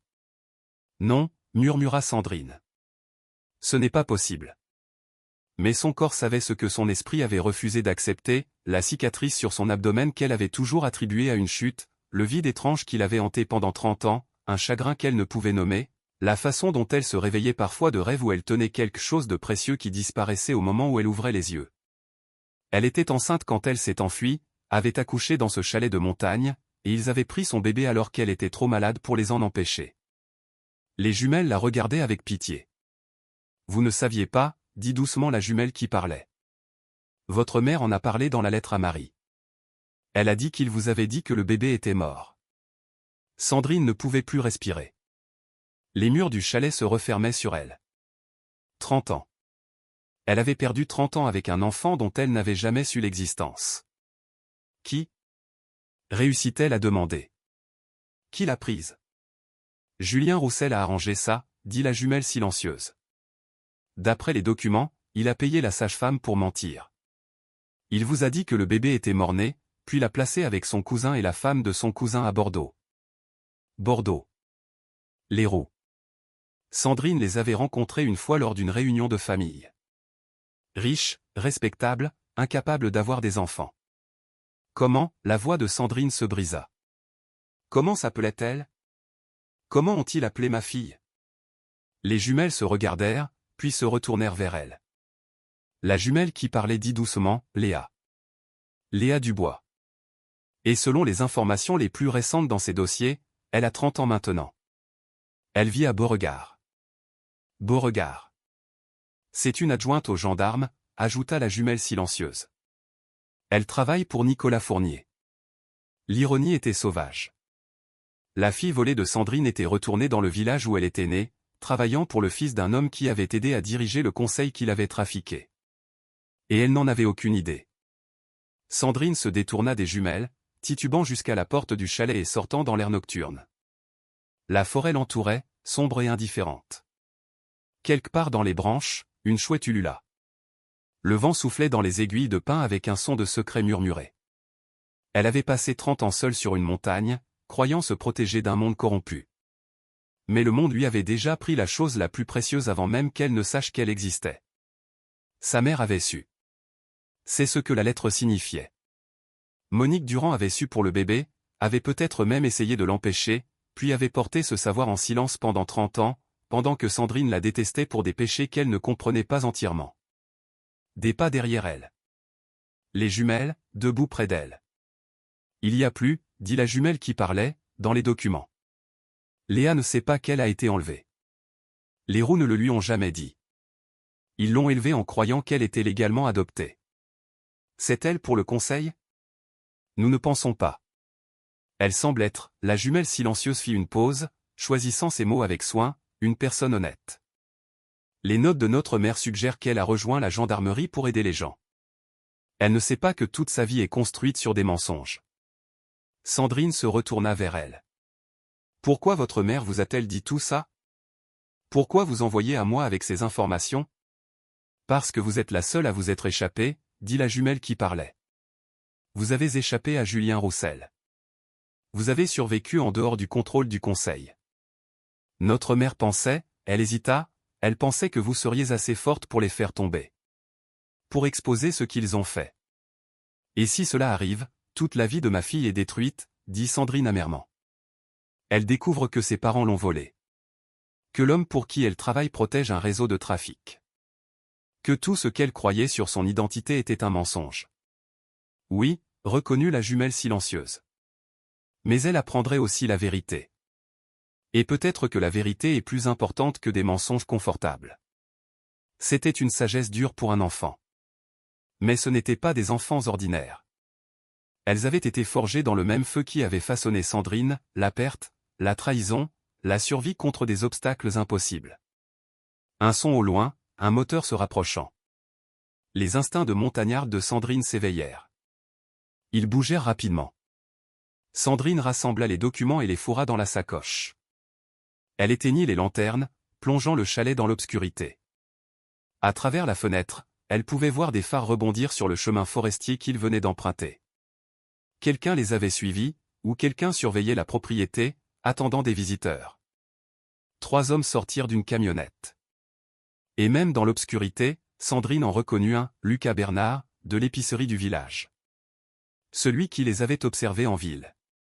Ils s'approchèrent prudemment du chalet, se dispersant, clairement expérimentés dans ce genre de travail. L'esprit de Sandrine passa en revue les options. Leur voiture était bloquée. La forêt les entourait, mais fuir signifiait abandonner les documents, la seule preuve des crimes du conseil.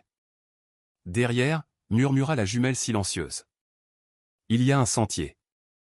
Notre mère nous l'a montré une fois, il y a des années. Elles se glissèrent par la porte arrière alors que les hommes atteignaient l'avant. Sandrine portait la sacoche et mena les jumelles dans les arbres, se déplaçant au toucher et à l'instinct. Derrière elle, elle entendit la porte du chalet s'ouvrir en grand, des cris de découverte.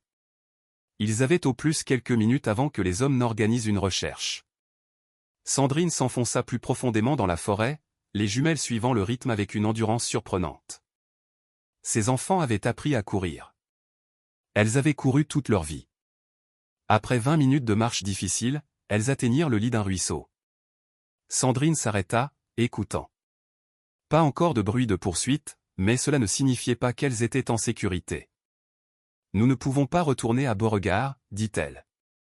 Ils attendront. Où allons-nous? Demanda la jumelle qui parlait. Sandrine pensa à son chalet sur la montagne, isolé, défendable, approvisionné pour un siège. Mais aussi isolé, coupé de toute aide. Si le conseil les y trouvait, personne n'entendrait leurs appels. Elle pensa à sa fille à Beauregard, vivant un mensonge, servant un système corrompu. Léa méritait de connaître la vérité. Mais la révéler briserait son monde. Et elle pensa à ses 2 filles, orphelines et traquées, portant des preuves qui pourraient faire tomber une conspiration vieille de plusieurs décennies. Le choix devint clair, se cacher et survivre, ou se battre et exposer. Sandrine avait passé 30 ans à choisir la survie. Peut-être était-il temps de choisir autre chose. Nous allons à Beauregard, dit-elle. Nous allons trouver Léa Dubois. Et nous allons tout lui dire. Les jumelles hochèrent la tête, leurs visages empreints d'une détermination dépassant leur âge. Dans l'obscurité de la forêt des Cévennes, 3 générations d'enfants volés se préparaient à reprendre ce qui leur avait été pris. Le conseil avait opéré dans l'ombre pendant des décennies. Il était temps de faire la lumière, peu importe le nombre de vérités laides qu'elle révélerait. Elle ne pouvait pas retourner à la maison de sa mère. Ce serait le premier endroit où le conseil chercherait. Au lieu de cela, Sandrine conduisit jusqu'à la seule personne qui pourrait offrir un sanctuaire sans poser trop de questions, Bernadette Girard. La petite maison de campagne de Bernadette Girard se trouvait à la périphérie de Beauregard, une modeste demeure avec des jardinières et un jardin qui témoignait de quelqu'un qui s'occupait encore des choses avec soin malgré la dureté de la vie. Sandrine frappa doucement. Les jumelles se pressèrent derrière elle dans l'obscurité de l'aube. Bernadette ouvrit la porte avec un pistolet à la main, l'abaissant en reconnaissant Sandrine. Bonté divine. Entrez, toutes. Elles entrèrent en titubant dans la chaleur de son salon. Bernadette ferma la porte à clé derrière elle et tira les rideaux. J'ai entendu dire que vous étiez monté à la propriété. Lucas a appelé ces gens, mon petit-fils, bien que j'ai honte de le dire, et leur a dit que vous aviez trouvé quelque chose. Ta mère a essayé de te le dire, dit Bernadette, avant de mourir. Elle a essayé de tout te dire. La tête de Sandrine se releva brusquement. Qu'est-ce que tu veux dire? Je n'étais pas là quand elle est morte. Je sais. Mais elle t'a laissé quelque chose. La maison de retraite me l'a donné quand ils ont vidé sa chambre. Je l'ai gardée, attendant que tu descendes de cette montagne. Bernadette se dirigea vers un placard et en sortit une boîte en carton. Je ne l'ai pas ouverte. Ce n'était pas ma place. Sandrine prit la boîte avec des mains tremblantes. À l'intérieur se trouvaient les dernières possessions de sa mère, quelques photographies, des bijoux, une brosse à cheveux, et au fond, enveloppée dans un tissu, une cassette audio dans un vieux lecteur avec une note collée dessus, pour Sandrine, la vérité. Bernadette apporta le lecteur et le brancha. Vous devez écouter ça, toutes. Sandrine appuya sur lecture, et la voix de sa mère, faible et vacillante, mais indubitablement la sienne, emplit la petite pièce. Sandrine, si tu entends ceci, je suis parti. Je dois te dire ce que je n'ai pas pu dire quand tu t'es enfui. Ce que j'aurais dû te dire des années avant, mais j'étais trop effrayé, trop complice. Je suis désolé. Je suis tellement désolé. Une longue pause, le son d'une respiration laborieuse. Quand tu es parti il y a 30 ans, tu ne savais pas que tu étais enceinte. Tu étais enceinte de 6 semaines. Je l'ai découvert quand j'ai essayé de te retrouver, d'essayer de te ramener à la maison en toute sécurité. Julien l'a découvert aussi. Il a envoyé des hommes pour te ramener, mais tu avais déjà disparu dans ces montagnes comme un fantôme. Les mains de Sandrine se serrèrent en poing. Les jumelles se rapprochèrent, l'encadrant. J'ai passé un accord avec lui, continua la voix de sa mère. Je lui ai dit que je lui donnerais l'emplacement du refuge de Marie s'il te laissait tranquille. Te laissait avoir ta paix dans la nature. Mais il y avait une condition. Quand le bébé naîtrait, si tu en avais un, il appartiendrait au conseil. Un sanglot brisa la voix enregistrée. Je pensais te protéger. Je pensais qu'il oublierait, ou que tu n'aurais jamais l'enfant, ou que quelque chose changerait. Mais Julien n'oublie jamais une dette. Ils t'ont retrouvé grâce à une clinique dans le département voisin.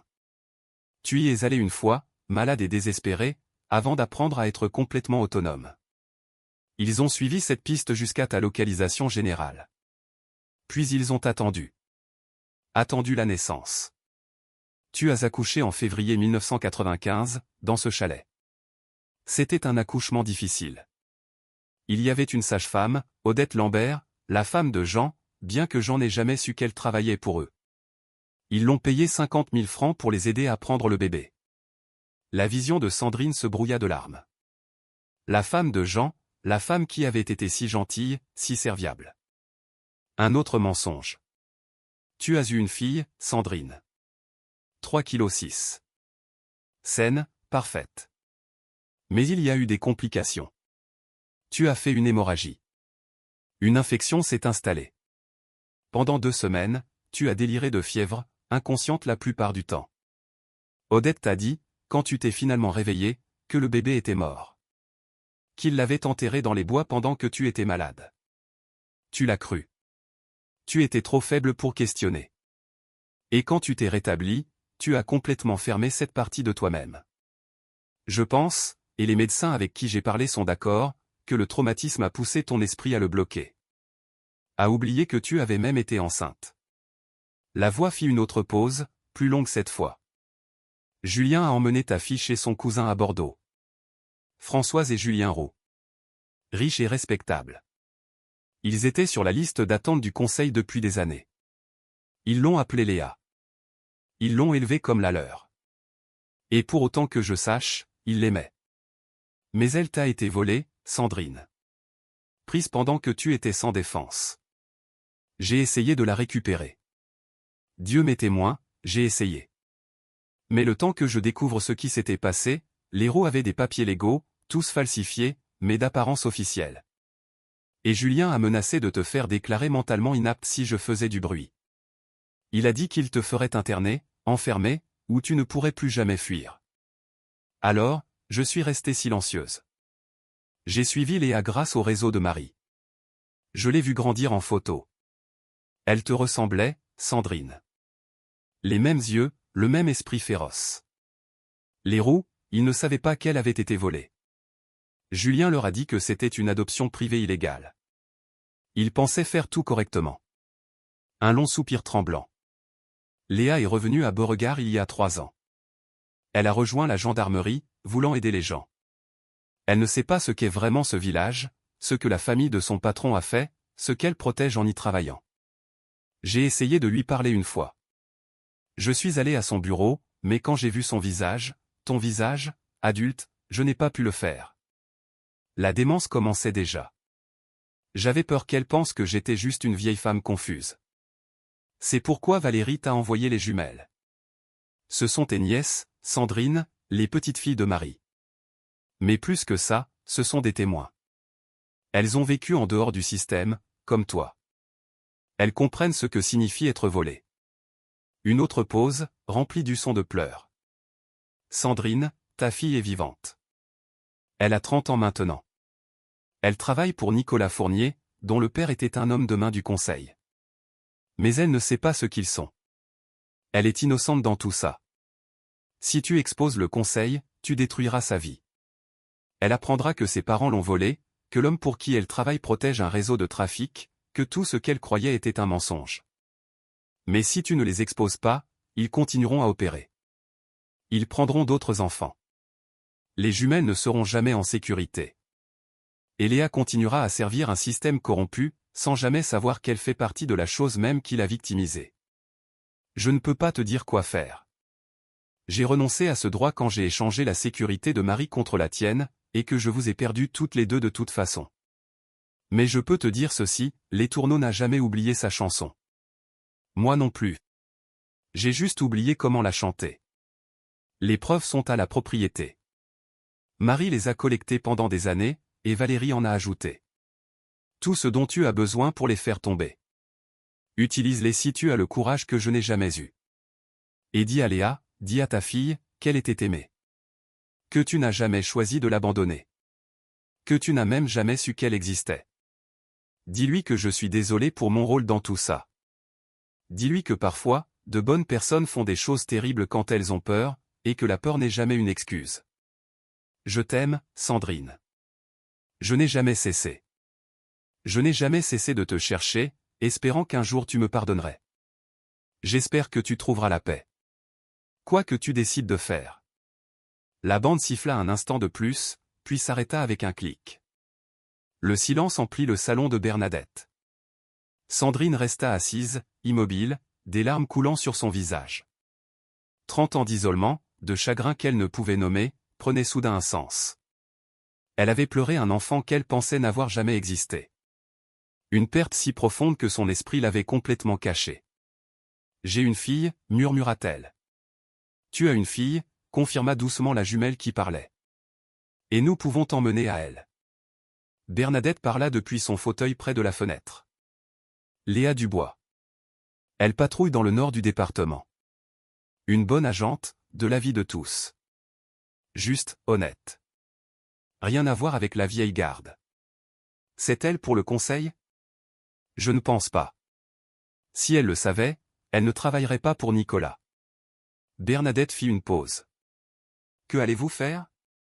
Sandrine regarda la sacoche pleine de preuves. Les jumelles qui avaient tout risqué pour lui apporter cette vérité. Le magnétophone qui venait de révéler le plus profond secret de sa mère. Je vais rencontrer ma fille, dit-elle. Et ensuite, je vais lui donner un choix, le mensonge confortable dans lequel elle a vécu, ou la dure vérité qui nous libérera tous. Les jumelles hochèrent la tête, leur visage solennel mais approbateur. Bernadette se leva et se dirigea vers un tiroir, en sortant un téléphone portable. Elle va bientôt commencer son service. Je vais l'appeler. Dire que j'ai quelque chose à signaler. Ça la fera venir ici. Ensuite, c'est à vous de décider combien vous lui dites. Tout, dit Sandrine. Je vais tout lui dire. Parce que les tourneaux s'étaient souvenus de sa chanson. Après 30 ans de silence, Sandrine Leroy était enfin prête à la chanter. Même si la mélodie brisait le monde de tout le monde, y compris le sien. La vérité, avait-elle appris, n'était jamais douce. Mais c'était la seule chose à laquelle il valait la peine de s'accrocher dans un monde construit sur des mensonges. Et quelque part à Beauregard, une adjointe nommée Léa Dubois était sur le point de découvrir que toute sa vie était l'un de ces mensonges. La question était, aurait-elle la force de faire face à la vérité, ou se retirerait-elle dans la fiction confortable qu'il avait façonnée pendant 30 ans? Sandrine le découvrirait bientôt. Le soleil se levait sur les montagnes, peignant le ciel de teintes dorées et roses. Un nouveau jour, un nouveau départ. Ou peut-être une fin. Quoi qu'il en soit, il n'y avait plus de retour en arrière possible. Le passé les avait tous rattrapés, et la seule voie à suivre était d'avancer, vers la lumière ou l'obscurité que cette vérité apporterait. L'adjointe Léa Dubois arriva 30 minutes plus tard, garant son véhicule de la gendarmerie devant la maison de Bernadette avec l'efficacité de quelqu'un qui prend son travail au sérieux. Par la fenêtre, Sandrine regarda sa fille sortir, grande, forte, se déplaçant avec une confiance née de la formation et de la détermination. Elle ressemblait à son père. C'était la première pensée de Sandrine, reconnaissant les traits de Julien Roussel dans la forme de sa mâchoire, la ligne de son nez. Mais les yeux étaient ceux de Sandrine, sombres et scrutateurs, ne manquant rien. Bernadette ouvrit la porte. « Merci d'être venue, adjointe. Vous avez dit que c'était urgent, Madame Girard. » La voix de Léa était professionnelle, mais gentille. « Quel est le problème ? » Ce n'est pas mon problème, exactement. Il y a quelqu'un ici qui doit vous parler d'une affaire de famille. La main de Léa dériva vers son arme de service alors qu'elle entrait. Prudence de formation. Sandrine l'approuva même si cela lui serrait le cœur. Puis leurs yeux se croisèrent, et Léa se figea. « Vous êtes Sandrine Leroy, dit-elle lentement. » La reconnaissance traversa son visage. Elle avait vu des photos, entendu des histoires. « J'ai entendu dire que vous étiez en ville pour les funérailles de votre mère. » Oui. La voix de Sandrine sortit plus rauque que prévu. « Mais ce n'est pas pour ça que j'ai demandé à vous voir. » Le regard de Léa se porta sur les jumelles, assises tranquillement sur le canapé, puis revint sur Sandrine. « De quoi s'agit-il ? » « Il s'agit de la vérité, dit Sandrine. De qui vous êtes vraiment, et de ce que ce village cache depuis 30 ans. Je ne comprends pas. Vous allez comprendre. S'il vous plaît, asseyez-vous. Sandrine désigna une chaise. Ce sera difficile à entendre. Léa resta debout, alerte, mais pas hostile. Madame, si vous avez des informations sur un crime, vous devez venir à la gendarmerie pour déposer une plainte formelle. Le père de votre patron faisait partie d'un réseau de trafic d'enfants, coupa Sandrine. Ils appelaient ça le conseil de famille. Ils prenaient des enfants de familles pauvres et les vendaient à des familles riches, le tout déguisé en adoption privée. Ça a fonctionné des années 1960 jusqu'aux années 1990 au moins, peut-être plus longtemps. L'expression de Léa se durcit. C'est une accusation grave. Avez-vous des preuves? Sandrine souleva la sacoche en cuir. Des actes de naissance, des registres financiers, des documents légaux. Tout a été documenté par des femmes qui essayaient d'y mettre fin. Elle marqua une pause. Des femmes comme la sœur de ma mère, Marie, et sa fille, Valérie. Et, elle ne put finir. Les mots s'étranglèrent dans sa gorge. La jumelle qui parlait se leva, sa jeune voix claire et ferme. Et vous, adjointe Dubois, vous étiez l'un des enfants qu'ils ont pris. Le visage de Léa devint pâle. Quoi? Vous avez été enlevé à votre mère biologique en 1995, ajouta la jumelle silencieuse. Placé chez Julien et Françoise Roux par des moyens illégaux. Ils ne savaient pas que c'était illégal. On leur a dit que c'était une adoption en bonne et due forme, mais ce n'était pas le cas. C'est ridicule, dit Léa, mais sa voix manquait de conviction. J'ai des papiers d'adoption. Mes parents me les ont montrés. Falsifiés, dit doucement Sandrine. Votre naissance n'a jamais été correctement enregistrée. Votre adoption n'a jamais été traitée légalement. Les papiers que vous avez sont une fiction. Léa regarda autour de la pièce, Sandrine, les jumelles, Bernadette qui était assise avec des larmes coulant sur son visage, et sembla réaliser que ce n'était pas une théorie du complot ou un délire. Ces personnes croyaient ce qu'elles disaient. Qui était ma mère biologique? Demanda-t-elle. Sandrine se leva, se rapprochant. Moi. Je suis ta mère, Léa. Tu m'as été enlevée il y a 30 ans alors que j'étais inconsciente de maladie. Ils m'ont dit que tu étais morte. Je n'ai appris la vérité qu'il y a 3 jours. Le silence s'étira comme du verre brisé, coupant et dangereux. Léa secoua lentement la tête. Non, ce n'est pas mes parents me l'auraient dit. Ils ne l'auraient pas pu. Vos parents étaient aussi des victimes, dit Sandrine. On leur a dit que c'était légal. Julien Roussel a arrangé ça. C'est le cousin de votre père biologique, et il était l'un des dirigeants du conseil. Julien Roussel. La reconnaissance brilla dans les yeux de Léa. Le promoteur immobilier? Oui. Et votre père biologique, la voix de Sandrine se cassa, était aussi son cousin. Nous étions fiancés, autrefois. Avant que je ne découvre ce que faisait sa famille. Léa s'assit brusquement, son sang-froid professionnel se fissurant. C'est insensé. Je sais comment ça sonne, dit Sandrine. Mais regarde-moi. Vraiment, regarde. Léa leva les yeux, et Sandrine vit le moment où la compréhension se fit jour. Les mêmes yeux qui la regardaient. La même structure osseuse. La ressemblance était indéniable une fois qu'on la cherchait. Non, murmura Léa. J'ai des preuves. Sandrine ouvrit la sacoche et sortit l'acte de naissance. Né le 15 mars 1995. Nourrisson de sexe féminin. 3,8 kg. Mère, Sandrine Leroy. Placé chez Julien et Françoise Roux. Paiement reçu, 200 000 francs. Léa prit l'acte avec des mains tremblantes, l'examinant de près. En tant que membre des forces de l'ordre, elle avait vu assez de documents légaux pour reconnaître l'authenticité, et assez de faux pour reconnaître les signes subtils de falsification dans les papiers d'adoption qu'on lui avait donnés. Pourquoi? Demanda-t-elle, la voix brisée. Pourquoi prendre un bébé? Pourquoi mentir? L'argent, dit la jumelle qui parlait. Le conseil a gagné des millions au fil des ans, prenant des enfants de familles qu'il jugeait indignes et les plaçant dans des familles qu'il jugeait appropriées. Et le contrôle, ajouta Bernadette. Les enfants placés devenaient un moyen de pression sur les familles riches qui les recevaient. Cela créait un réseau de complicité. Tout le monde avait quelque chose à cacher. Léa se leva brusquement, arpentant le petit salon. Mes parents, Françoise et Julien, ils sont morts depuis 5 ans. Accident de voiture. Ils ne m'ont jamais rien dit de tout ça. Ils ne savaient probablement pas, dit Sandrine. La plupart des familles d'accueil étaient tenues dans l'ignorance. De cette façon, leur amour pour les enfants était authentique. Leur défense légale était intégrée. Nous ne savions pas est une protection puissante. Léa arrêta de marcher, se tournant pour faire face à Sandrine avec le regard direct d'une policière. Si c'est vrai, pourquoi me le dites-vous maintenant? Pourquoi pas il y a 30 ans? Parce que je ne savais pas. On m'a dit que tu étais morte à la naissance. Mon esprit a bloqué toute la grossesse. Amnésie post-traumatique. J'ai passé 30 ans sur une montagne, ne sachant pas que j'avais perdu un enfant parce que je ne me souvenais pas en avoir eu un. La voix de Sandrine se durcit. Et quand j'ai finalement appris la vérité il y a 3 jours, j'ai dû décider. Détruire ta vie avec la vérité, ou te laisser vivre dans un mensonge confortable. Vous avez choisi la vérité. Oui. Parce que ces filles, Sandrine désigna les jumelles, sont toujours en danger. Le conseil opère toujours, les veut toujours.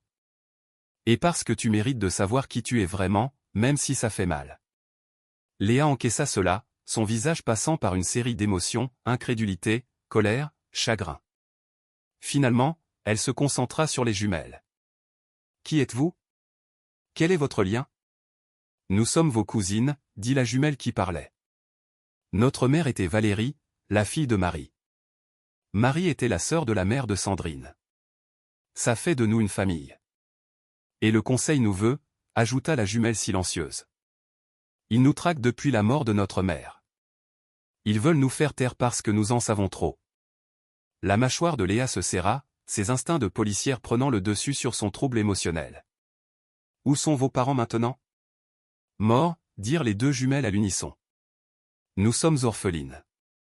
Et vous êtes venus voir Sandrine parce qu'elle est la seule à s'être échappée, expliqua la jumelle qui parlait. La seule qui s'est battue et qui s'en est sortie. Notre mère a dit que si quelqu'un pouvait nous protéger et exposer le conseil, ce serait elle. Léa se retourna vers Sandrine. Vous avez dit que le gendarme Fournier est impliqué. Son père, oui. Nicolas lui-même, Sandrine fit une pause. Je ne sais pas. Il m'a averti de quitter la ville, de prendre les filles et de disparaître. Cela pourrait signifier qu'il essaie de nous protéger, ou qu'il essaie de protéger le conseil. Nicolas n'est pas corrompu, dit fermement Léa. Je travaille avec lui depuis 3 ans. Il est honnête. Son père était un homme de main du conseil, dit doucement Bernadette. Il prenait personnellement les enfants à leur mère. Nicolas n'est peut-être pas impliqué, mais il est au courant. Et il a choisi de garder le silence. L'expression de Léa s'assombrit. Couvrir des crimes est toujours un crime. Alors, qu'allez-vous faire? Demanda Sandrine. Vous êtes une adjointe. Votre patron est compromis. On ne peut pas faire confiance au système local. Nous sommes assises ici avec des preuves de décennies de trafic et nulle part où les emmener en sécurité. Léa resta silencieuse un long moment, sa formation et ses émotions se livrant une guerre visible. Finalement, elle sortit son téléphone. J'ai un contact à la gendarmerie nationale, division des droits civiques. J'ai travaillé avec lui sur une affaire l'année dernière. La gendarmerie nationale, répéta Sandrine, l'espoir grandissant. Si ce que vous dites est vrai, et j'ai besoin de voir toutes les preuves avant de m'engager, c'est de compétence nationale. Trafic, association de malfaiteurs, falsification de documents officiels. La gendarmerie nationale sera très intéressée. Léa croisa le regard de Sandrine. Mais j'ai besoin de tout. Chaque document, chaque nom, chaque élément de preuve que vous avez. Sandrine lui tendit la sacoche. Tout est là. 30 ans de documentation. Léa étala le contenu sur la table basse de Bernadette et commença à l'examiner avec un œil professionnel. Au fur et à mesure qu'elle travaillait, son expression s'assombrit. Acte de naissance, registre financier, un registre des paiements, correspondance entre les membres du conseil discutant des placements et des acquisitions. Elle s'arrêta, secouant la tête. C'est monstrueux. Oui, dit simplement Sandrine. Et vous dites que toute ma vie est construite là-dessus? Que j'ai été volée? Tu as été aimée, dit Sandrine, par les roues, sincèrement. Mais oui, tu m'as été volée. À nous. Elle se désigna elle-même et les jumelles. Nous sommes ta famille, ta vraie famille. Et nous avons toutes été victimes du même système. Les mains de Léa tremblaient alors qu'elle tenait son propre acte de naissance falsifié.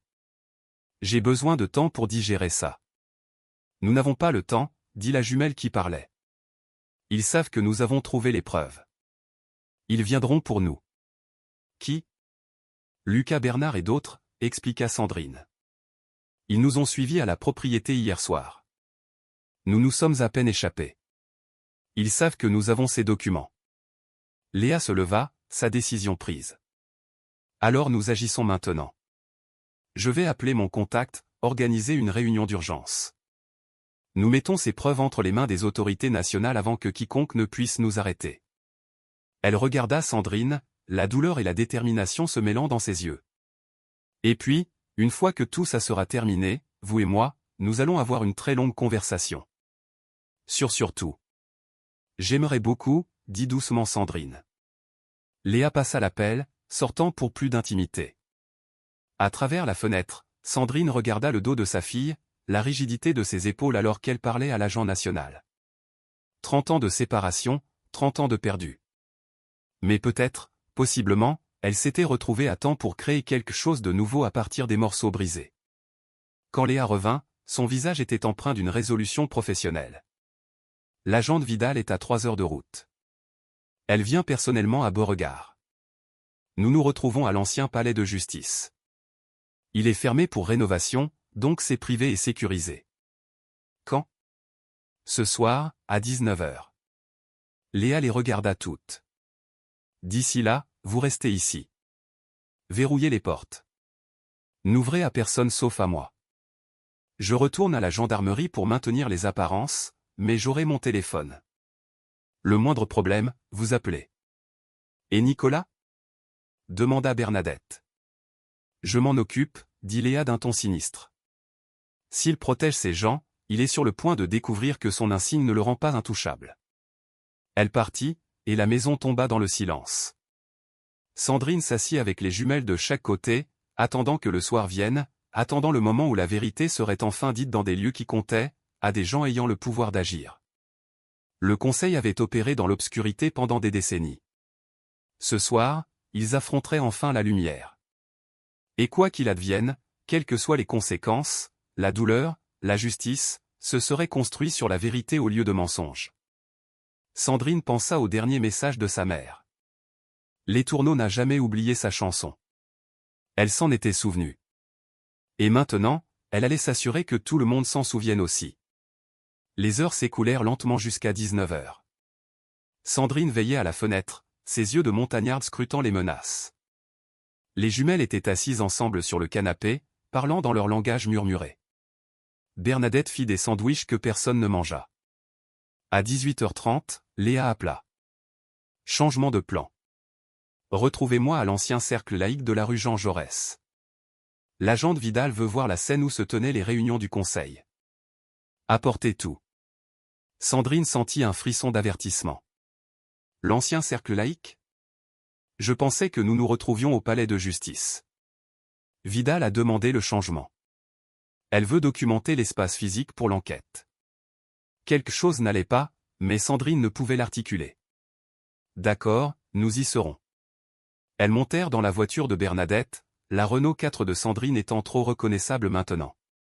La traversée de Beauregard semblait surréaliste, passant par des rues familières qu'elle avait évitées pendant 30 ans. Le village avait vieilli comme elle, usé, patiné, s'accrochant à une pertinence qui s'était évanouie des décennies auparavant. L'ancien cercle laïque se dressait à la lisière du centre-ville, un bâtiment en briques de 3 étages qui avait connu des jours meilleurs. Le véhicule de Léa était garé devant, mais aucun autre véhicule n'était visible. Où est la gendarmerie nationale? Demanda la jumelle qui parlait. Peut-être qu'ils sont déjà à l'intérieur, dit Sandrine, mais le doute la rongeait. Elles entrèrent par la porte d'entrée, qui était entr'ouverte. L'intérieur était sombre, éclairé uniquement par des panneaux de sortie de secours qui projetaient une lueur verdâtre et maladive sur tout. Leurs pas résonnaient sur les planchers de bois usés. Léa! Appela Sandrine. En bas. La voix de sa fille venait des escaliers du sous-sol. La salle de réunion est à la cave. Sandrine descendit la première, les jumelles juste derrière elle. Le sous-sol s'ouvrait sur une grande pièce avec une table de conférence, des chaises disposées autour, et des murs tapissés de classeurs. Une seule ampoule pendait du plafond, se balançant légèrement comme si quelqu'un venait de passer. Léa se tenait au fond de la pièce. Mais elle n'était pas seule. Nicolas Fournier se tenait à côté d'elle, le visage grave. Et derrière eux, sortant de l'ombre, se trouvaient 3 autres hommes, dont Julien Roussel. La main de Sandrine vola vers la sacoche, la serrant contre elle. « Léa, éloigne-toi d'eux. » Mais l'expression de Léa était froide, professionnelle, distante. « Pose la sacoche sur la table, Sandrine. »« Quoi ? » ?»« Les documents. »« Pose-les. » L'esprit de Sandrine s'emballa. C'était un piège. Léa les avait appelés ici. Non, la compréhension la traversa. Ce n'est pas toi qui m'as appelé tout à l'heure. Quelqu'un d'autre l'a fait. Julien s'avança, brandissant un téléphone. Nous surveillons les communications de la gendarmerie. Quand Léa a appelé son contact national, nous savions que nous devions agir vite. Il sourit. Le même sourire charmant dont Sandrine se souvenait il y a 30 ans. Elle est à la gendarmerie en ce moment, se demandant probablement où vous êtes toutes passées. Nicolas parla doucement. J'ai essayé de t'avertir, Sandrine. Je t'ai dit de quitter la ville. Tu les protèges, dit Sandrine amèrement. Je protège mon fils, corrigea Nicolas. Le garçon que j'ai élevé. Le garçon qu'ils m'ont donné. Si ça sort, il perd tout. Sa famille, son identité, la réputation de son père, termina Julien. Tout comme Léa aurait perdu. C'est pourquoi nous vous offrons un choix. Sandrine se plaça entre les hommes et les jumelles. Quel choix? Donnez-nous les documents. Prenez les filles et retournez à votre montagne. Nous vous paierons assez pour vivre confortablement le reste de votre vie. Les jumelles auront de nouvelles identités, un placement dans une bonne famille. Tout le monde obtient ce dont il a besoin. Sauf la justice, dit la jumelle qui parlait. Le sourire de Julien s'effaça. La justice est un luxe. La survie est une nécessité. Ces enfants que nous avons placés, y compris Léa, ils ont eu de meilleures vies grâce à nous. Nous avons sorti des enfants de la misère et leur avons donné des opportunités. Vous les avez volés, dit Sandrine. Nous les avons sauvés, rétorqua Julien. Et maintenant, vous voulez détruire des dizaines de familles. Traumatiser des dizaines d'enfants qui sont devenus adultes. Pourquoi? La vengeance? Pour la vérité, dit Sandrine. La vérité est surfaite. Julien fit un geste à ses hommes. Dernière chance, Sandrine. Les documents, où nous les prenons? La main de Sandrine se déplaça vers sa poche où elle avait mis un petit couteau. Habitude de la montagne. Mes trois hommes, Nicolas armé de son arme de service. Elle ne pouvait pas les combattre tous. Les documents ne sont pas ici, dit soudain la jumelle silencieuse. Tout le monde se tourna pour la regarder. Quoi? Le sang-froid de Julien se fissura légèrement. Nous avons fait des copies, ajouta la jumelle qui parlait. Nous les avons laissées avec quelqu'un de sûr. S'il nous arrive quelque chose, elles vont aux médias. C'était un bluff. Elle n'avait pas fait de copie. Mais les jumelles le livrèrent avec un calme parfait, une certitude parfaite. Julien les étudia, essayant de discerner la vérité de la fiction. Vous mentez. Vraiment? Demanda la jumelle silencieuse. Vous avez pris notre mère. Vous avez pris le bébé de Sandrine. Vous volez des enfants depuis des décennies. Pensez-vous vraiment que nous serions venus ici sans protection? Un long silence tendu. Puis des pas dans les escaliers au-dessus. Quelqu'un descendait. Plusieurs personnes. Le visage de Julien devint blanc. Qu'avez-vous fait? La porte du sous-sol s'ouvrit en grand et Léa apparut. La vraie Léa, son arme dégainée. Derrière elle, 3 personnes en blouson de la gendarmerie nationale. Gendarmerie nationale, annonça l'une d'elles. Tout le monde à terre, maintenant. Mais Julien bougea plus vite que prévu, se jetant sur la sacoche dans les bras de Sandrine. Elle se détourna et l'un de ses hommes attrapa les jumelles. La pièce explosa dans le chaos. Sandrine lança la sacoche vers Léa alors que les mains de Julien se fermaient sur ses épaules. Léa l'attrapa d'une main, son arme pointée sur la pièce avec l'autre. Les agents nationaux intervinrent, séparant les membres du conseil des victimes avec une efficacité professionnelle. Julien relâcha Sandrine et fit une embardée désespérée vers Nicolas. Fais quelque chose. Tuez le gendarme. Nicolas recula, les mains levées. C'est fini, Julien. Je les ai appelés. J'ai monté ça. La trahison se lut sur le visage de Julien. Toi, mon père m'a rendu complice de quelque chose de mal, dit Nicolas, sa voix tendue d'émotion. J'ai passé 20 ans à essayer de le justifier, à me dire que les enfants que nous placions étaient mieux lotis. Mais ils n'étaient pas mieux lotis. Ils étaient volés. Et j'en ai fini de protéger ce mensonge. L'agente Vidal, une femme aux yeux vifs dans la quarantaine, prit le contrôle. Julien Roussel, vous êtes en état d'arrestation pour complot en vue de commettre un trafic d'enfants, falsification de documents officiels et association de malfaiteurs.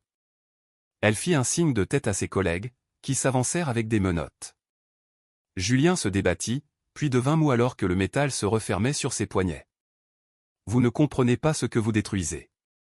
Ces enfants n'étaient pas à vous, dit froidement Léa. Elle s'était déplacée pour se tenir à côté de Sandrine, la sacoche serrée contre sa poitrine. Vous les avez volés. Vous m'avez volé. Julien la regarda, et un instant, quelque chose comme du regret traversa son visage.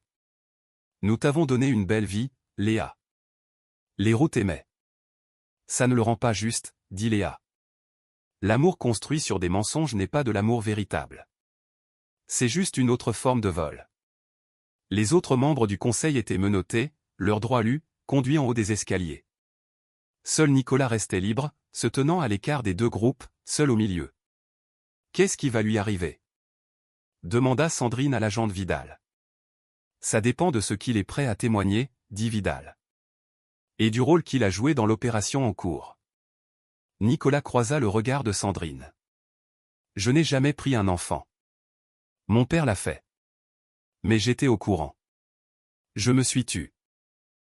Sa voix se brisa, je me suis tu parce que mon fils m'aurait été enlevé si j'avais parlé.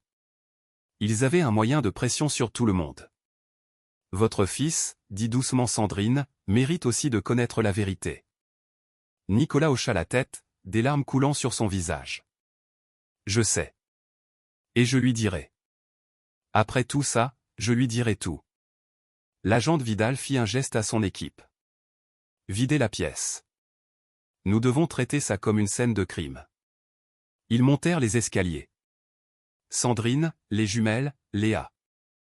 Nicolas traînant derrière. Dehors, la rue était remplie de véhicules de police. Des véhicules de presse arrivaient déjà malgré leur tardive. Les nouvelles voyagent vite dans les petits villages. Léa garda les jumelles près d'elle, l'instinct de protection prenant le dessus sur tout le reste. Sandrine regarda le visage de sa fille, y voyant sa propre détermination se refléter. Quoi qu'on leur ait volé, quelles que soient les années perdues, elles avaient toutes les deux survécu. Et cette survie signifiait quelque chose. J'ai besoin de vos dépositions, à toutes, dit Vidal.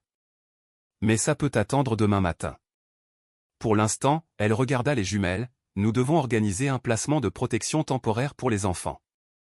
Non, dirent les deux jumelles à l'unisson. Elle reste avec moi, dit fermement Sandrine. Je suis de la famille. J'en suis capable. Et elles ont assez souffert sans être placées dans un autre système. Vidal l'évalua. Vous vivez hors réseau. Pas d'adresse permanente, pas d'historique d'emploi depuis 30 ans. J'ai survécu seul dans les montagnes pendant 3 décennies, interrompit Sandrine.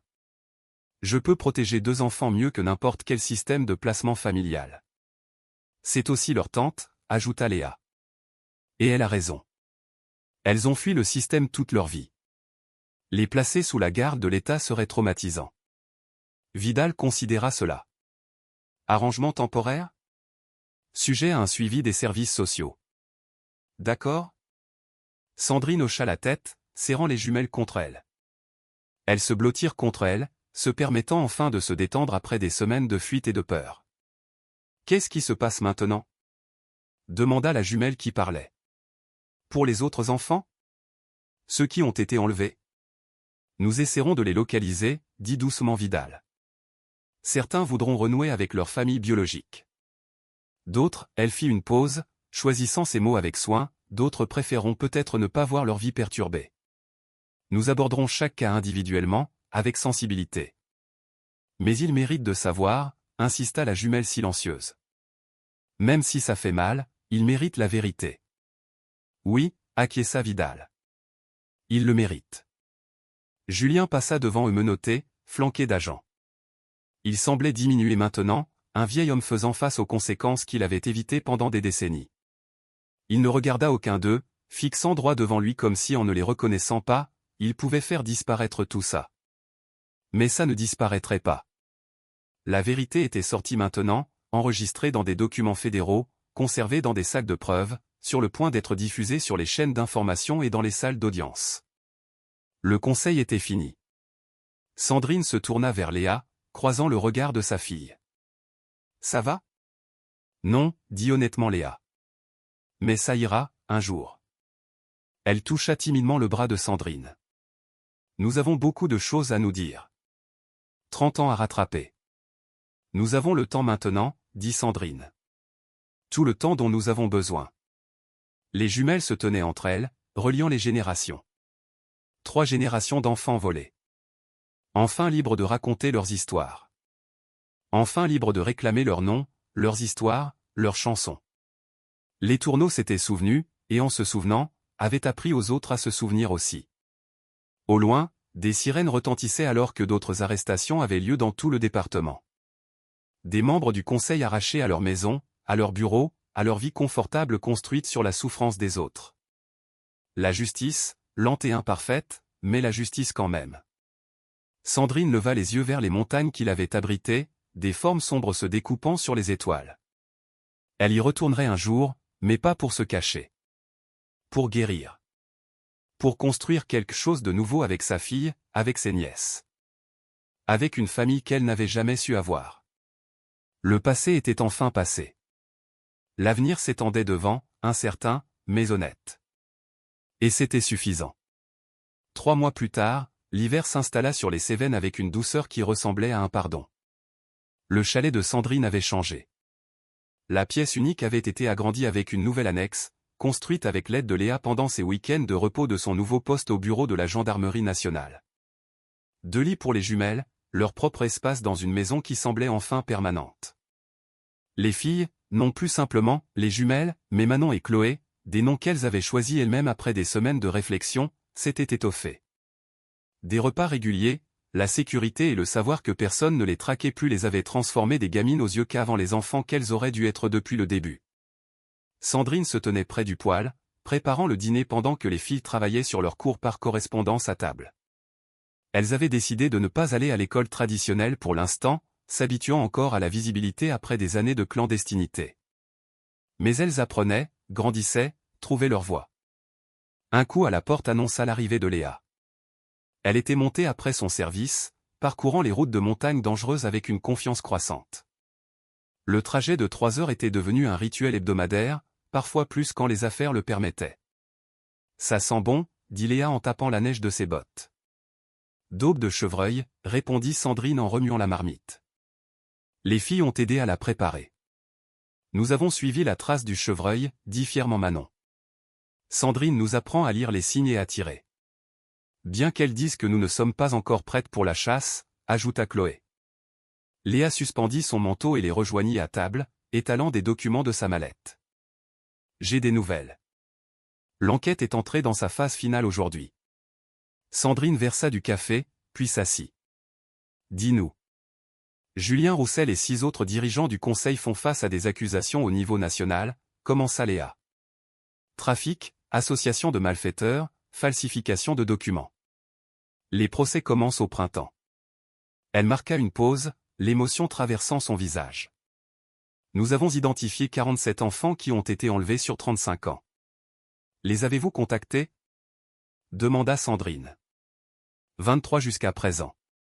Certains veulent renouer avec leur famille biologique. D'autres, la voix de Léa s'adoucit, d'autres choisissent de maintenir leur vie actuelle. Nous respectons ces décisions. Et Nicolas? Demanda Manon. Elle avait développé une fascination pour la justice, pour la façon dont les systèmes fonctionnaient et échouaient. Il a négocié l'immunité en échange de son témoignage. Il coopère pleinement. Et il a rencontré son fils pour tout lui expliquer. Léa marqua une pause. Ça détruit le gamin, honnêtement. Mais Nicolas dit qu'il préfère que son fils le déteste pour la vérité plutôt qu'il l'aime pour des mensonges. Chloé hocha la tête solennellement. C'est courageux. Ça l'est, acquiesça Léa. Ils dînèrent ensemble, la conversation coulant naturellement maintenant. La gêne des premières semaines s'était estompée, remplacée par un lien authentique. Sandrine regarda sa fille de l'autre côté de la table, s'émerveillant encore du miracle de son existence, pleurant encore les 30 années qu'elles avaient perdues, mais apprenant à se concentrer sur ce qu'elles avaient plutôt que sur ce qui avait été pris. Après le dîner, Léa sortit quelque chose enveloppé dans un tissu. Je vous ai apporté quelque chose, à toutes. Elle le déballa soigneusement, révélant une couverture matelassée. Pas n'importe quelle couverture, un patchwork de tissus de différentes couleurs et motifs. Chaque carré distinct, mais unifié en quelque chose de beau. J'y travaille depuis des mois, expliqua Léa, avec l'aide de Bernadette Girard. Ce carré, elle montra un tissu bleu délavé, vient d'une robe qui appartenait à Marie. Bernadette l'avait gardé toutes ces années. Et ce flanelle rouge vient d'une de tes vieilles chemises, Sandrine. Ce morceau vert vient d'une écharpe qui appartenait à Valérie. Les filles me l'ont donné. Et ce morceau blanc vient de ma couverture de bébé, celle dans laquelle j'étais enveloppé quand les roues m'ont reçu. Des larmes coulaient sur le visage de Sandrine alors qu'elle touchait le tissu. 4 générations cousues ensemble. La perte et l'amour combinés en quelque chose qui les garderait au chaud. C'est parfait, murmura-t-elle. Les filles se pressèrent, passant leurs doigts sur les différentes textures. C'est notre famille, dit Manon. Toutes les parties qui ont été brisées, ajouta Chloé, remises ensemble. Léa enroula la couverture autour d'elles toutes. Et elles se tinrent ensemble dans la lumière dorée de la lampe du chalet. 4 femmes liées par le sang, le traumatisme et le choix de guérir ensemble. J'ai réfléchi, dit Léa, au chalet, celui où Marie et Valérie ont séjourné. Le refuge. Qu'y a-t-il? Demanda Sandrine. Je veux le maintenir en activité. Pas seulement comme un mémorial, mais comme une véritable maison d'accueil pour les femmes et les enfants fuyant les abus, le trafic, des situations où le système ne peut pas ou ne veut pas les aider. Les yeux de Léa brillaient de détermination.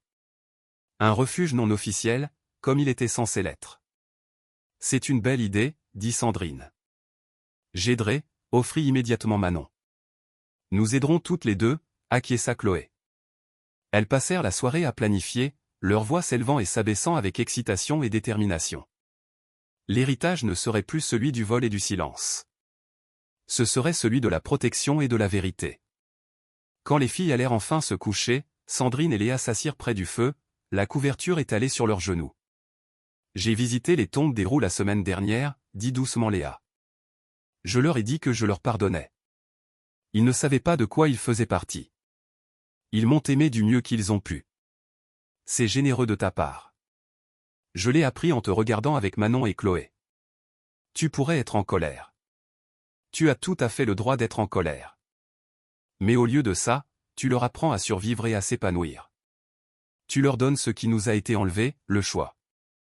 Sandrine prit la main de sa fille. Nous ne pouvons pas récupérer ce qui a été volé.